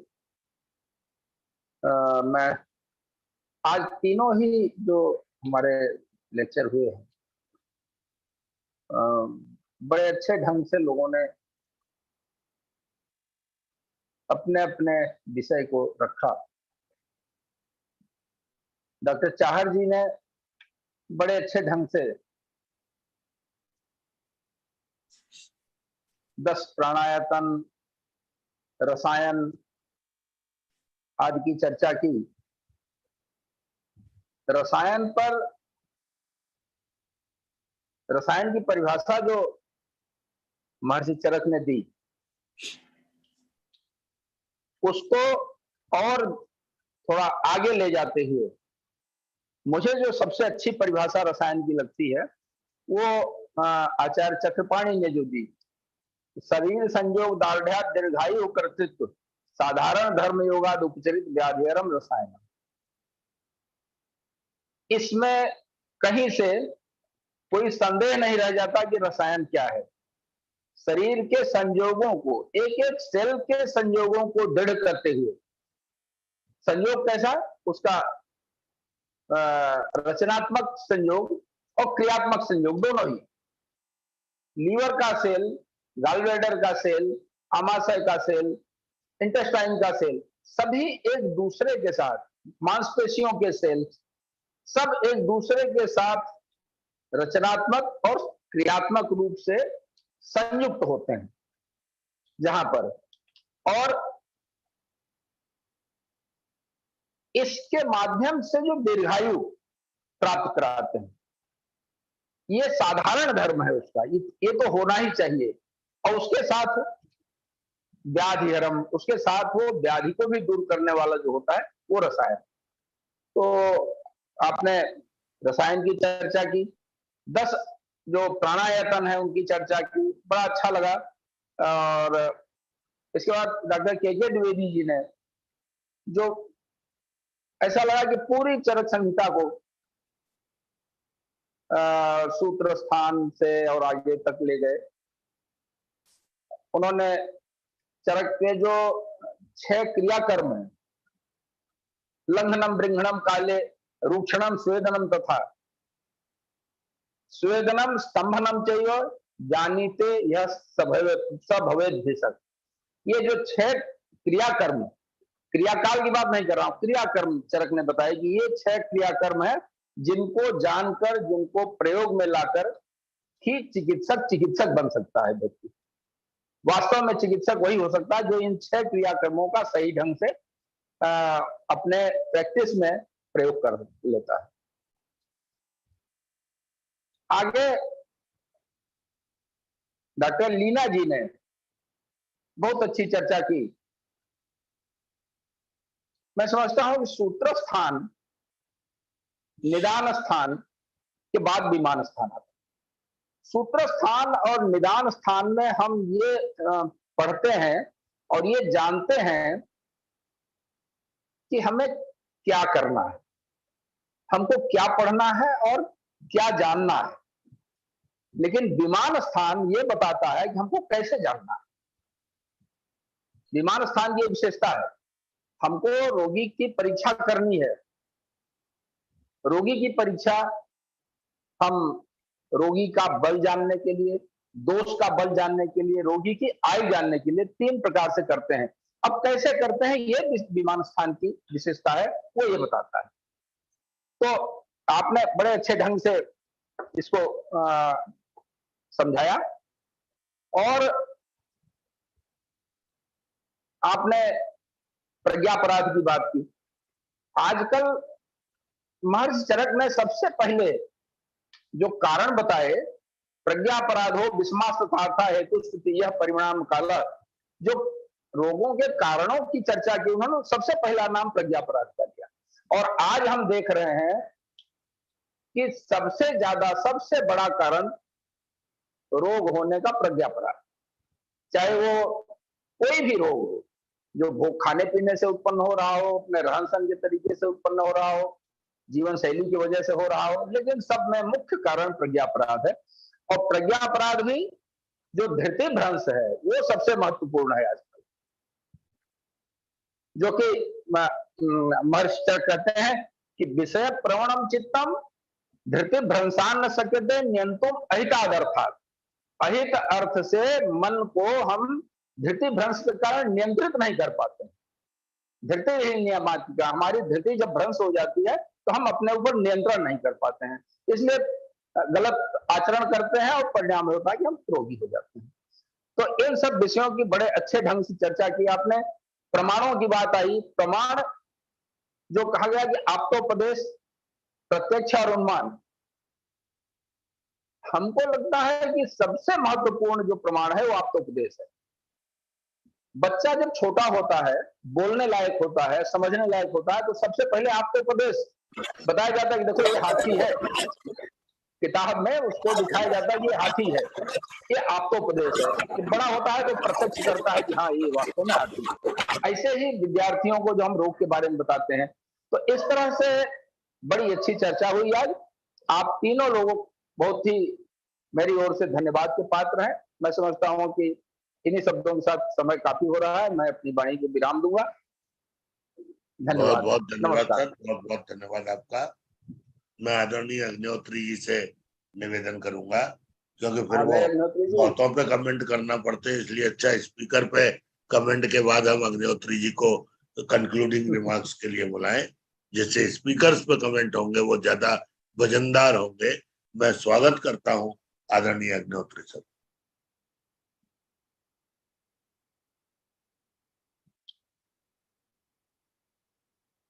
आपकी आवाज नहीं आ रही है, म्यूट। हाँ, नहीं डॉक्टर साहब आज समस्या हो रही क्या वहाँ? पता नहीं आज क्या हो रहा, नेट की प्रॉब्लम हो रही क्या वहाँ? हाँ जी, लगता है कुछ है नेट की प्रॉब्लम। अग्निहोत्री जी हमारी आवाज आ रहा है कि नहीं? बिल्कुल साफ आ रहा।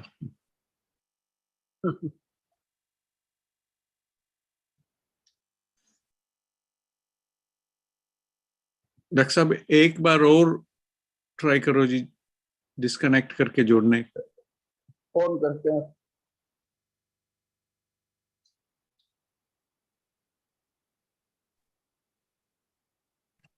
नहीं जी, now session is open Madan sir, ये तो आपका ही, आप ही मालिक हो। तो थोड़ा इनका अग्निहोत्री जी का क्या करें जी, थोड़ा लॉग ऑफ करके लॉग ऑन करें एक बार और। अग्निहोत्री जी एक बार और करना जी, थोड़ा डिस्कनेक्ट करके वापस। इतनी देर में शायद आज हमारे साथ सुधाकर रेड्डी जी है। सुधाकर जी नमस्कार जी, अगर हो, इतने नए नए लोग आज जुड़े हैं जी हमारे साथ। नमस्कार सर। नमस्कार जी, नमस्कार। Thank you so much for joining us today after many days. हाँ sir. So evening time it was difficult for me, sir, because today 8:30 it is right time for me. I know, yesterday we finished at 5, 12:05। Agnihotri ji की, हाँ 12 o'clock, 5 minutes past 12। Agnihotri ji आपका आवाज थोड़ा देखना जी। नहीं जी, आ नहीं रहा आज, नहीं जी आवाज। Sudhakar Reddy ji, we will continue, we will hear something. आपसे थोड़ा सुने Sudhakar Reddy ji, please share a few thoughts, because we miss you very much. Whenever you are not here, then it feels empty, but you are here today and we are happy to hear. Thank you, sir. Thank you very much, sir. काफी दिनों से we have been doing excellent presentation. कल हमारे साथ दक्षिण कर्नाटक से we had an amazing presentation, और गुड़गांव से excellent presentation. दो जने very, very wonderful presentations. Yes, sir. I'm missing. Really, I am also missing all the deliberations, because I am seeing the what we can call photos, flyer, etc. But still, I am not able to join. But I am missing so much information. It is excellent program conducting by our Sharma Sarji, and your expert opinion and all these things. So definitely, everybody will get rich knowledge by attending this webinar. But really, I am missing. And today, again, it was very nice presentations from all the dignitaries, like importance and relevance of Charaka Samhita. Everybody knows that Charaka Samhita is like in modern people, they say that they for them Davidson principles of medicine. Like Charaka, we can say that as for Ayurveda, it is Charaka. For modern people, it is only Davidson principles of medicine. I feel that whatever Charaka is not mentioned, I think nowhere anybody can find it. And whatever Charaka mentioned, it can be found everywhere. And especially today, the speakers, they have given more importance and relevance of Charaka Samhita in a new angle. I came to know a lot of things today because Charaka Samhita, whenever you read, you make it new point. That's very, very important, because we can't understand Charaka Samhita in a single or second reading. So every time if you read, you may get new knowledge and new understanding of the concept. That I can say. And Vimanasthana, the Dr. Lina Pinayer, basically she was my student in UG level. She studied BAMS in our college. And after that, she did PG from Alvas College, and now she's a professor in Amrita Ayurveda College. I'm proud of my student, Dr. Lina Pinayer. She explained very nicely Vimanasthana importance and meaning.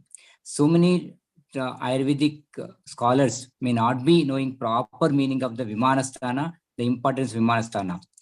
But today, she has made very clear what is Vimanasthana, what is importance of Vimanasthana, and the chapters linked first to last chapter.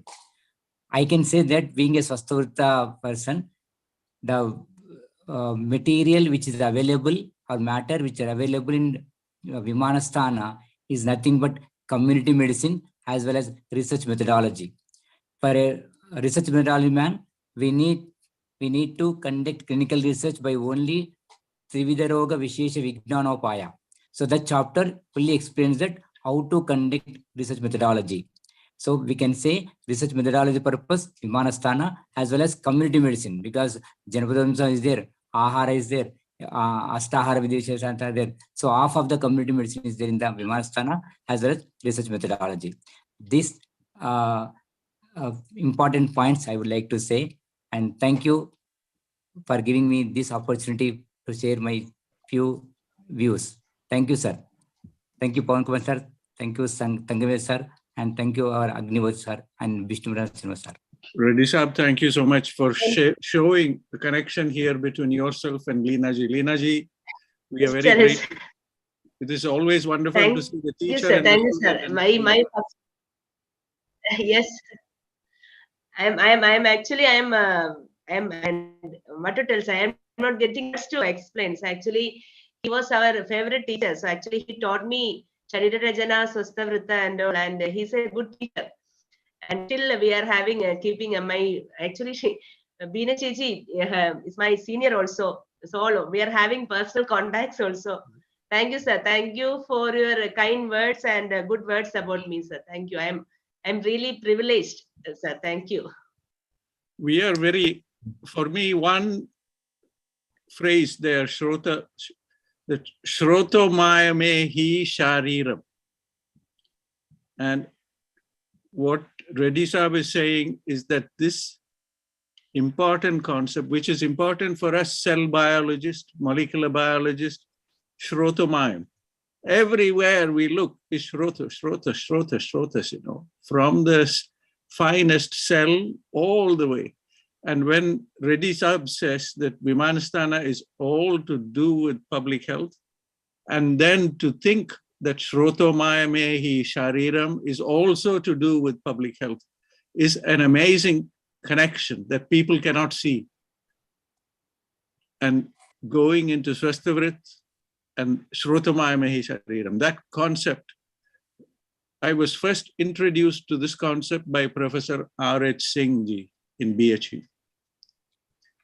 And from that point on, it has become a mantra, you know, wherever you have a problem to understand something in biology, you just use this mantra, Shrotomaya Mehi Shariram, and then you can solve the problem.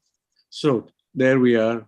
And that comes from Vimanstan and that section. So we continue to study this and we see more insights about the healthy body and leading to ill health and disease. Everything becomes clear from this simple mantra. I want to see if Agnihotri ji, Pranam ji. Madan ji, Doma ji, namaskar. Nahi, Dr. Sahab, aapka awaaz nahi aa raha ji, aaj pata nahi.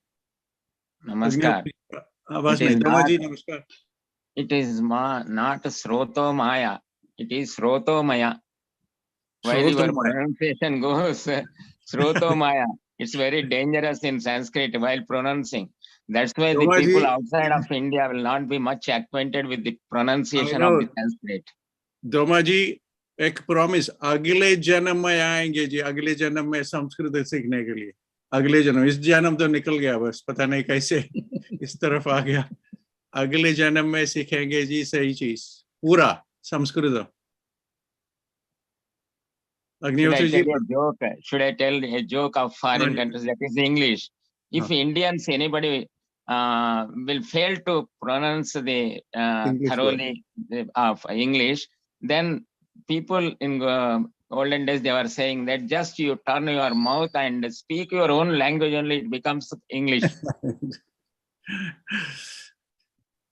Yeah, Domaji, the thing is, we are outsiders to this area. I have never studied Ayurveda. I'm only watching in admiration. I'm only a fan of Ayurveda and watching in admiration. And when I hear Pandeyji talk about things, I'm saying, is this life is finished. Agle janam mein shayad. Agar us taraf, Pandeyji us taraf aa jayenge ji, aapki Prayagraj ki taraf aayenge ya Kashi ki taraf aake thoda seekhe Sanskritam. Agnihotri ji, Pranam ji. नहीं doctor साहब, आपका आवाज नहीं आ रहा, पता नहीं आज क्या हो गया।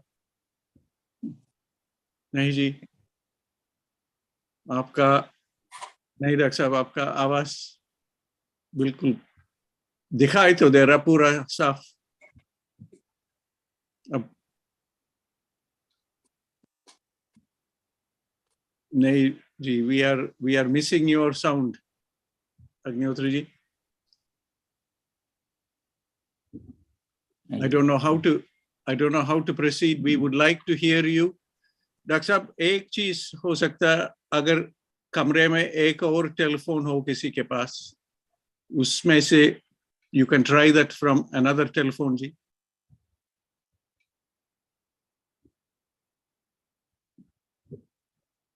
नहीं डॉक्टर साहब, no, आवाज is sorry on Agnihotri ji's behalf। नहीं जी, आ नहीं रहा आवाज। We can, my suggestion Agnihotri ji, agar if you have another device, if there is somebody else there who can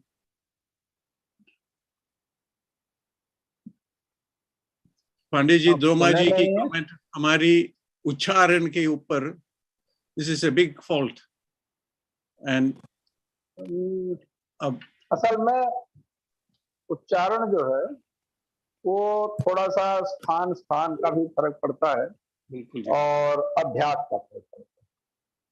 तो अगले पांडे जी अगले जन्म में आएंगे जी उस तरफ कहीं पंडित लोगों के साथ शरीरम सीखने। हाँ जी, हाँ जी, श्रोतोमयम शरीरम सीखने, श्रोतोमयम शरीरम सीखना पूरा। आपने जो रसायन की बात जो बताया जी,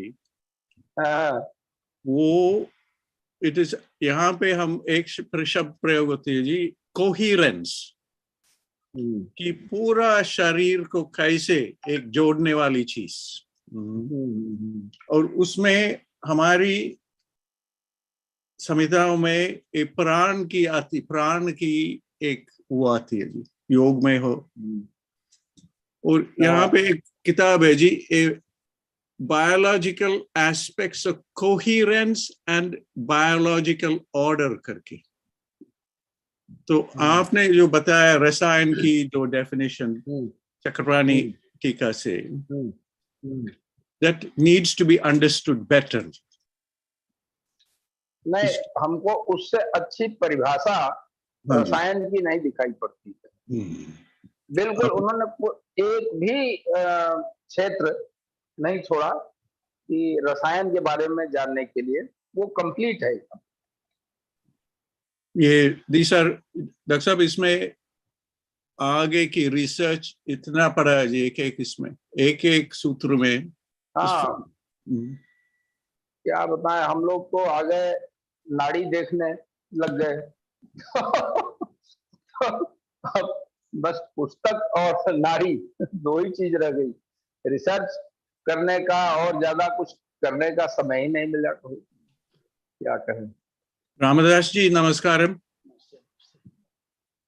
रामदास जी जुड़े हैं?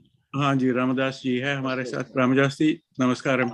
I hope you are feeling better and recovered from. Okay, sir. It's okay. Just Prem Shankar sir.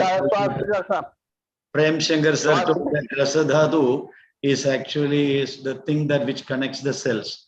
You know, when we say the Nirukti of Rasa Dhatu, Rasa Aswadane is for the Shadrasas. Okay. When you come to the Rasa Dhatu, Rasa Snehe is the meaning. Snehana is always, you know, that it is for connecting the things. It is for Preenanam. There is a terminology. Rasadhatu's karma is Preenanam. Preenanam is a typical terminology. It is not actually Tarpanam. It is not actually Brahmanam. Preenanam is something that which makes you alive in such a way that a vibration in it. So that there needs the Snehana karma. When a person is getting love, there will be a Preenana in him. It is not actually Guru Brahmana. It is not like that. Something different sense for that Preenanam terminology is very beautiful. Priyam is actually the terminology they are using for it. So I think in this Rasadhatu, Rasa Snehe we have to take for the Nirukti, then this will be fulfilled. What sir told will be fulfilled. And next one, Vimanam, the terminology Vimanam. It's a beautiful two. Visheshena miyate anena iti Vimanam. But Chakravarti says a word, Prabhavadi Vishesha. He is using a word, Prabhavadi Vishesha. So he wanted to say that the Vishesham is Prabhavadi. But his chapter begins with Rasa Vijnana. You see, he's telling that Prabhavadi Vishesha, but he's telling that Rasa Vijnana. So whether this Prabhava is Rasa Guna Virya Vibhaga Prabhava or Prakarshaha Bhavaha. I think here the Prabhava terminology is Prakarsha Bhava. How Rasa in its Praharsha Bhava related to the disease and medicine. So that is what is actually the Prabhava terminology in that context. Actual meaning of Prabhava is something different from what we call Prakarsha Bhava when you take the Dravya. But that Prabhava is not here. Here Prakarsha Bhavatvam. How the Rasa influences the disease as well as the treatment basis. So here the Manam is not actually the measure like gram or kilogram or anything. Something that which is above that. That is another Nirukti of Vimanam. Vigadam Manam Yasya Saha. It is beyond the normal measurement. You know, it is beyond the normal measurement. So that is something not related to any quantitative thing. More than that, there is a Manam. That Manam is Vimanam.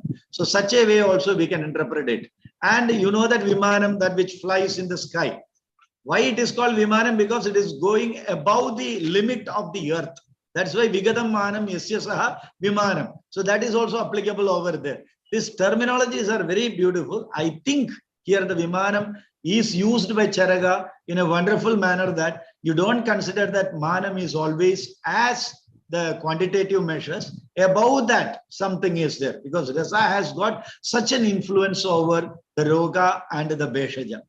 So that you have to take, that Prabhava has to be taken. Here the Prabhavadi Vishesha. Prabhavadi is the Vishesha. So Visheshena Miyate means Rasadhinam Pragarshaha Bhavaha Roge Tadha Beshaje. That is the meaning we are supposed to take in that context as per the Sanskrit terminology. There it speaks.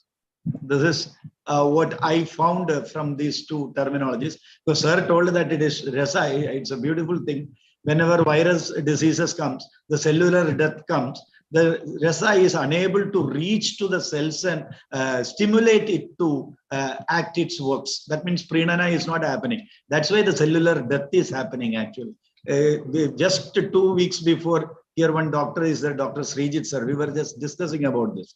So this is the reason actually happening over there. I think from sir's thing, I think our discussion had some relation to it. Thank you, sir. Namashivaya. This is what is from the language. Phone number हमको दीजिएगा sir. Sure, sir. Phone number अपना. Sure, sir. I will, sir. I will give you. Ramdas ji, whenever you are clarifying things, there is a power in your clarity. It is very important that our instructors, teachers understand this. Also, the students should understand this. Pandey साहब हमारी तरफ से सोच है कि जो students के लिए भी ये बहुत इट इज वेरी इंपॉर्टेंट जी शुरुआत से ही ये पकड़ आनी चाहिए कि थोड़ा क्लैरिटी कि क्या है how to do the connection निरुक्ति वाली चीज और कैसे इसकी मैंने तो ये देखा कि जब स्टूडेंट्स को टीचिंग में गया मैं कभी तो कम से कम 2 घंटे रसायन को समझाने में 2 घंटे लगते हैं। बिल्कुल जी। वो प्रैक्टिकल करके बता के कैसे होता है और निश्चित रूप से स्टूडेंट्स को वो बैठ जाता है एकदम दिमाग में बैठ जाता है वो बिना कभी भूलने वाली चीज नहीं है। तो अगर ढंग से बताया जाए। रामदास जी का नंबर आ गया जी चैट बॉक्स में शायद आपके पास आ गया होगा जी। अग्निहोत्री जी प्रणाम जी। सर नमस्कार। आ गया बता दो। बहुत अच्छा। Thank you sir. I just rushed to the next room where my daughter is there. I was having hesitation whether she has gone slept. So I contacted. She puts all these things jaldi. फिर उससे एक बार पूरा set off करके on किया. Then I got. अच्छा कुछ है handset में कुछ था अगर headset में वो boxy you cannot. अच्छा boxy में चला गया जाने कैसे कुछ था. Thank you so much. Though it was a disturbed day for me, I was out for some purchasing purpose in the mall for daughter's concern. My son is also there from Bombay. So I missed the speeches of especially Dr. Deven Chaharji, and of course I could understand the partial part of Professor K.K. Dwivedi.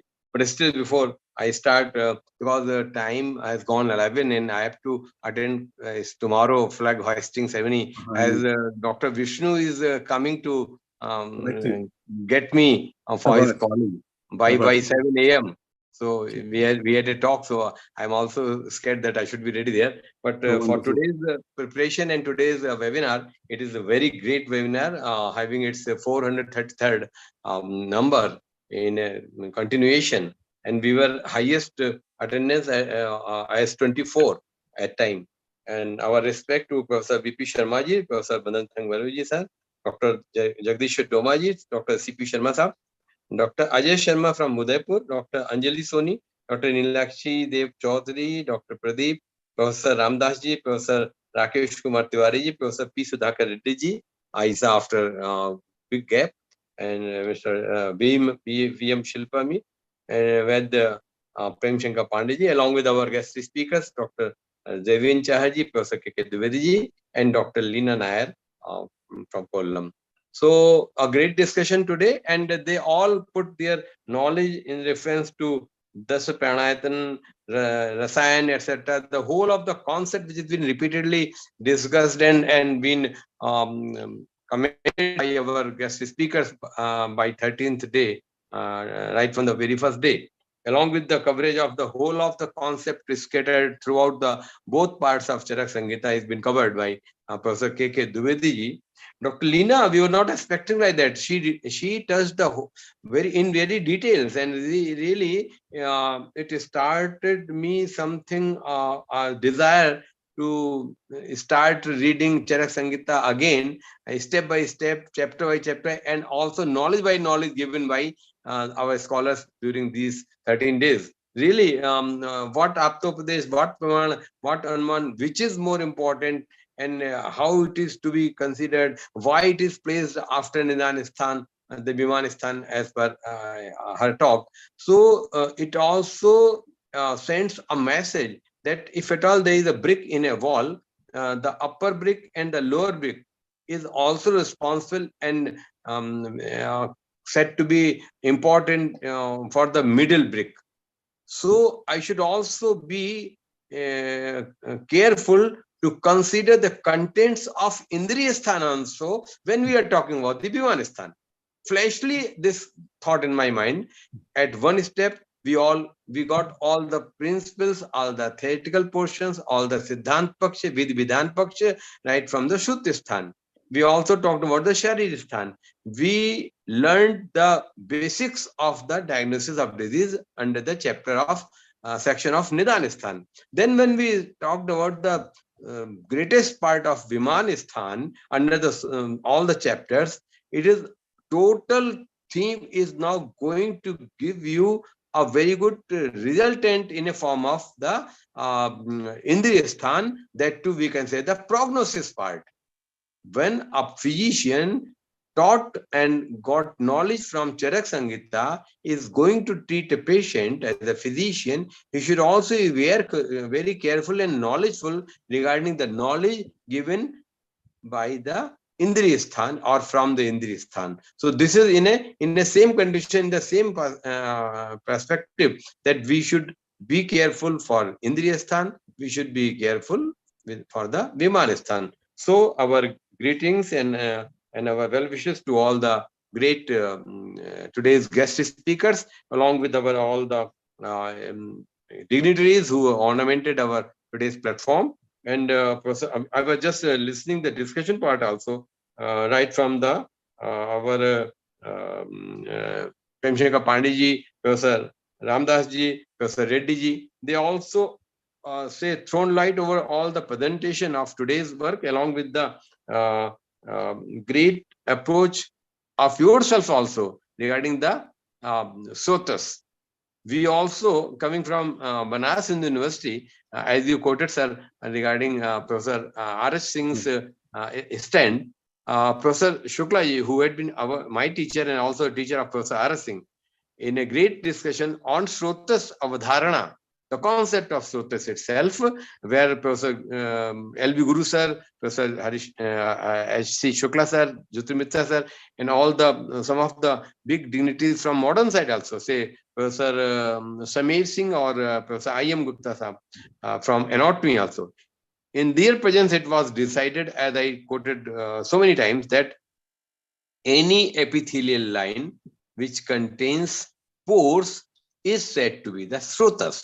The great understanding, approach and definition, which was not uttered or mentioned in the Sanskrit language, the easiest and most acceptable form or part of the Srotas itself is decided by the galaxy of those persons coming from modern medicine and other Ayurvedic sciences, that any epithelial line which has got pores is said to be the Srotas. And it really clarifies all the covering, right from the mucous lining of lips to anus, and every organ which is been structurally having this lining. So we can consider maybe it is small Srotas, maybe a big Srotas, Mahasrotas like this. So it is told that Amasya is a Mahasrotas and all that.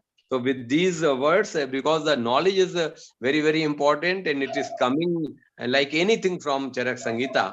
So with these words, I would like to submit my comments on today's webinar. And as we have to prepare for tomorrow's Independence Day celebration, we have to retire to bed very early, though it's not early, to get up early. Thank you so much. Thank you. Professor, over to Professor Madan Thangbalu ji, sir. आप mute हैं, आप mute. आपकी तरफ से थोड़ा सा वो problem, apologies for this, we pushed you around थोड़ा सा और we resolved the problem. यहाँ पे I want to take, before we draw this event to a close, I want to thank all our speakers, Leena ji, Chahar ji, Dwivedi ji, for giving us this, taking us into deep journeys into Charaka Samhita, a text that is still alive, text compiled many thousands of years ago and still alive and inspiring us all for the future. अच्छा, दूसरी चीज पांडे जी, हमारी तरफ से Ramadas ji ko, I want to say a special thanks to Ramadas ji for bringing so many wonderful, knowledgeable people, young people, and of different skills to our platform. Single-handedly, he has put the light back on Kerala, and in Kerala, in Kollam, in one college in Kollam, and he has brought so many people. He himself is there, inspiring his students to understand Ayurveda better, but in turn, he is putting the highlight in Kollam. Kollam is a very old, traditionally a very old port that was known to the Greeks also. From that time on, it has been known in that part of the world.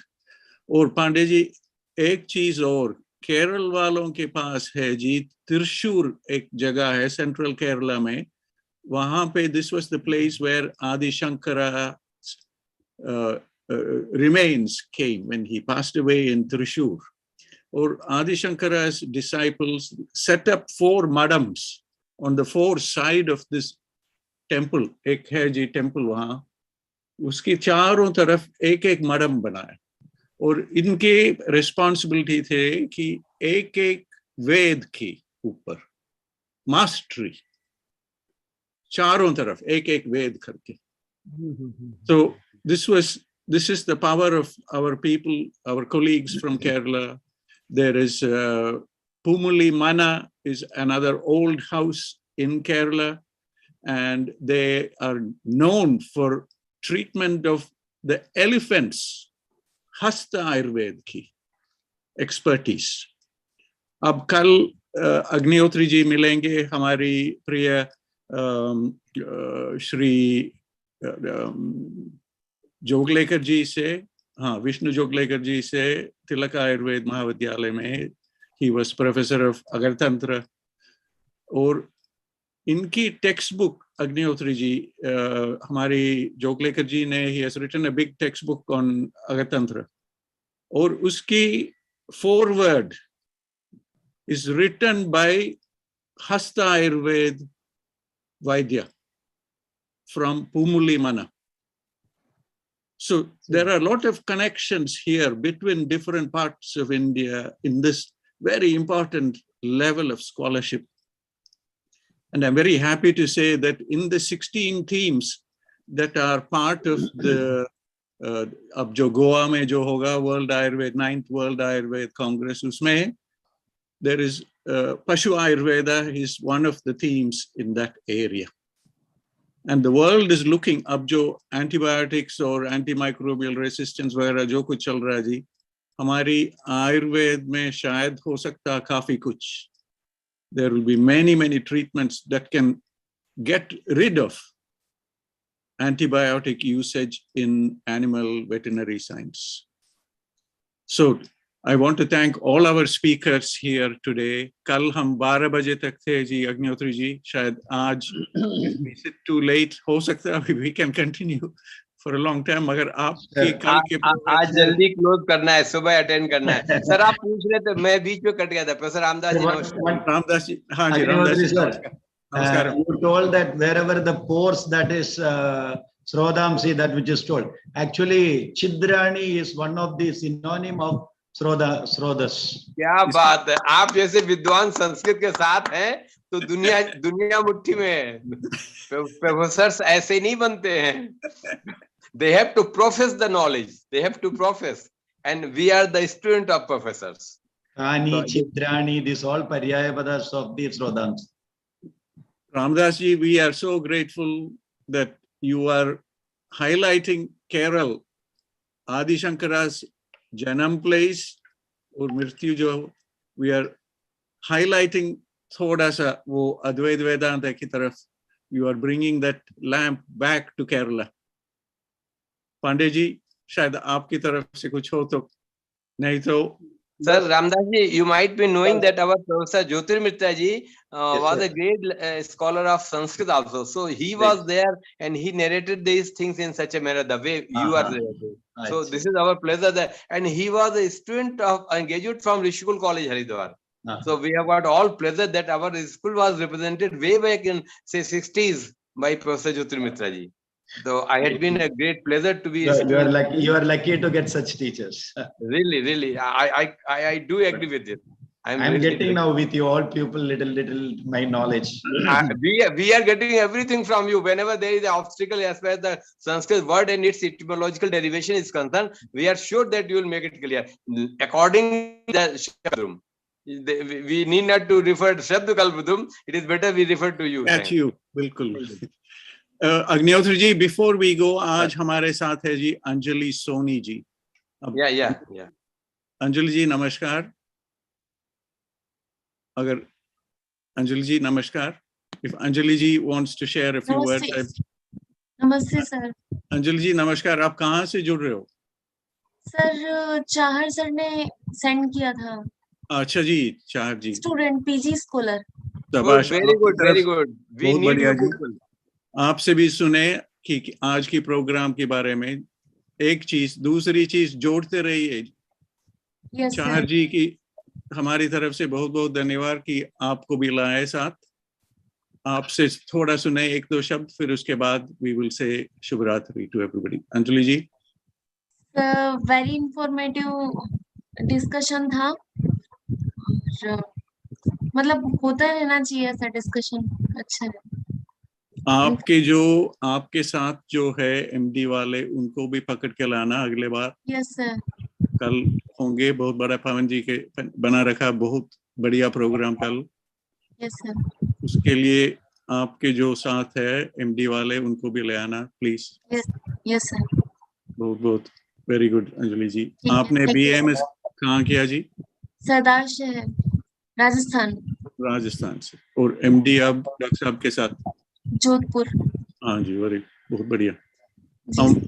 we were talking about professor R H Singh ji. R H Singh ji थे vice chancellor वहाँ जोधपुर में शायद। हाँ, सबसे पहले vice chancellor वही। हाँ, पहले सबसे पहले वाइस चांसलर। और उन्होंने हमको बोर्ड ऑफ स्टडीज में बुलाया था। हाँ, शाबाश। मुझको बोर्ड ऑफ स्टडीज बुलाया था, और एक उस दिन योग में कोई डिप्लोमा कोर्स स्टार्ट करने के लिए जो सिलेबस तय होना था, उस कमेटी के लिए भी बुलाया था। तो हम लोगों ने वो काम किया था। आपने बीएचयू से कब किया था वैसे? सर 83 में पास आउट किया है। 83 में। मैं 78 में पास आउट हुआ। वहीं से 78 बीएचयू से, और क्या। अच्छा, तो आप मैंने बीएचयू से किया। प्रोफेसर हमारे गुरु थे प्रोफेसर पीजे देशपांडे साहब। देशपांडे साहब, अच्छा, तो आपने सर्जरीज किया हुआ है? देशपांडे साहब से हमारा बहुत था ना, हमारे बहुत इच्छा। देशपांडे साहब के घर भी गए, उनको अटैक आ गया था। हम लोग शादी हुई तो उन्होंने डिनर पे हम लोग बुलाया था, दोनों लोगों को घर पर। After his heart attack even हम लोग वैसे गए तो नहीं आना है। हमारे डीन थे उस समय, पहले उड़पा साहब जो रिटायर हुए तभी देशपांडे साहब के बाद फिर professor GN Chaturvedi ji dean हो गए थे। फिर प्रोफेसर शुक्ला जी हमारे प्रोफेसर साहब डीन हुए थे जी। फिर एसएन त्रिपाठी साहब हुए, तो धीरे धीरे फिर